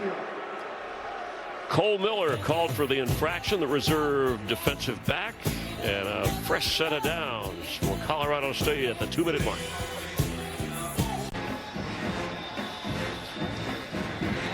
Outstanding program here at Boise State as the Broncos put up 49 on Colorado State. Barry Swift used to say, let's hang a half 100 on them, boys. Well, they're close. And Darius Curry, the freshman from Long Beach, controversial now in his first start for the Rams, is still out there and still firing. And Rocky Pierce reaches up and grabs it. There's a flag down. He catches it and goes down inside the 35 of the Broncos. Yeah, we've been justifiably critical of this quarterback for a decision he made, Darius Curry, but well, this kid stays in the pocket. Watch him stand tall at 5'10" in the pocket with all that trouble around him. I'll tell you, he has no fear. Pass interference, number 81 offense. 15 yards from the previous spot. Replay first down. A push off, and that'll take away his big catch. But what a game he's had. Yes, he has, man. That guy right there is a baller. Fighting to the finish. Look how sinewy he is. He's got those long levers, man, and the fluidity. Think of those, some Colorado State, former players that went on to the NFL, like, Trey McBride, we mentioned the Arizona Cardinals, Lawrence McCutcheon, you go back with the absolutely. LA Rams, right? Joey Porter and Shaq Barrett, Al Bubba Baker, Torrey Horton. It's a good program. And he gets away again. Throws low and incomplete. He does have that overused phrase, escapability. Yeah, he does, and he can throw back across his body and do some of those unconventional throws. Yeah, so like some of the guys at the next level. There was a guy at Texas Tech many years ago that you'll recall that became pretty good. The Kansas City Chiefs about doing that, throwing across his body. You know, you don't have to have a proper platform, but Patrick Mahomes was excellent at it. Curry's got some of that same ability. Wow. That's quite a compliment. Well, I didn't say he was Patrick Mahomes. I just said he's got the ability. You know, not everybody can be running full speed one direction and throw it back at a 45-degree angle. And you saw a lot of Mahomes in college. Back then, we didn't know how great he would be. Absolutely. You know, I think the thing about him was, you know, the game was evolving at that time, and everybody was trying to figure out how to deal with these spread formations. And I remember Chris pointedly, we were redefining the game at that point in time, and it wasn't nothing uncommon to give up 300 yards. So what constituted good defense was shifting at that point, mainly because of the creativity of the quarterbacks. And it's amazing that, you know, he has been as durable as he has been. This kid is elusive, man. And knocked down at the 35-yard line after trying to make something happen. The thing he's going to learn real quickly, though, at this level, guys are really fast, and once you clear that initial line of scrimmage, you start darting, you better get vertical up the field, because the people you just passed are going to continue to be turning around and coming back, and so they've got great recovery speed. You talked about Eric Chenander, the defensive coordinator, early in this game, and his group, you know, some of the reserves are in now, but they have developed. He's had to. It's kind of a mix-up on that play as the pass is incomplete. Remember, he talked about he was, you know, upstairs and he wanted to come down. I thought it was interesting. He said, "I want to be down on the sideline. I want to be around the guys. I want to look players in the eye, and I want them to look in my eyes, so that we communicate and are direct with each other on getting better at what we do." Chris, you're raising a great point, because the question is, why do that? Well, it's because of the youth. It's because of the inexperience that they have there. And his defensive back coach, Damian Warden, has done a wonderful job of helping him fashion those groups on the back end, particularly the cornerbacks. And they have a new level of communication. So being able to look them in the eye when you're trying to see how they're responding to instruction, if they get frustrated, what do you need to do to attenuate your engagement with them? All of that is something you need to do when you have young players in those positions. Some of those reserves were in when Colorado State rallied, and this will be the finish. An outstanding explosion of the run game and a Max Cutforth performance at quarterback that'll give this program a lot of confidence. For Spencer Tracy, listen to me, Spencer Tillman, thinking of the great actor. I'm Chris Myers and our entire crew. The Broncos win big, 49-21. Our live coverage now. Let's go to San Jose State and San Diego State.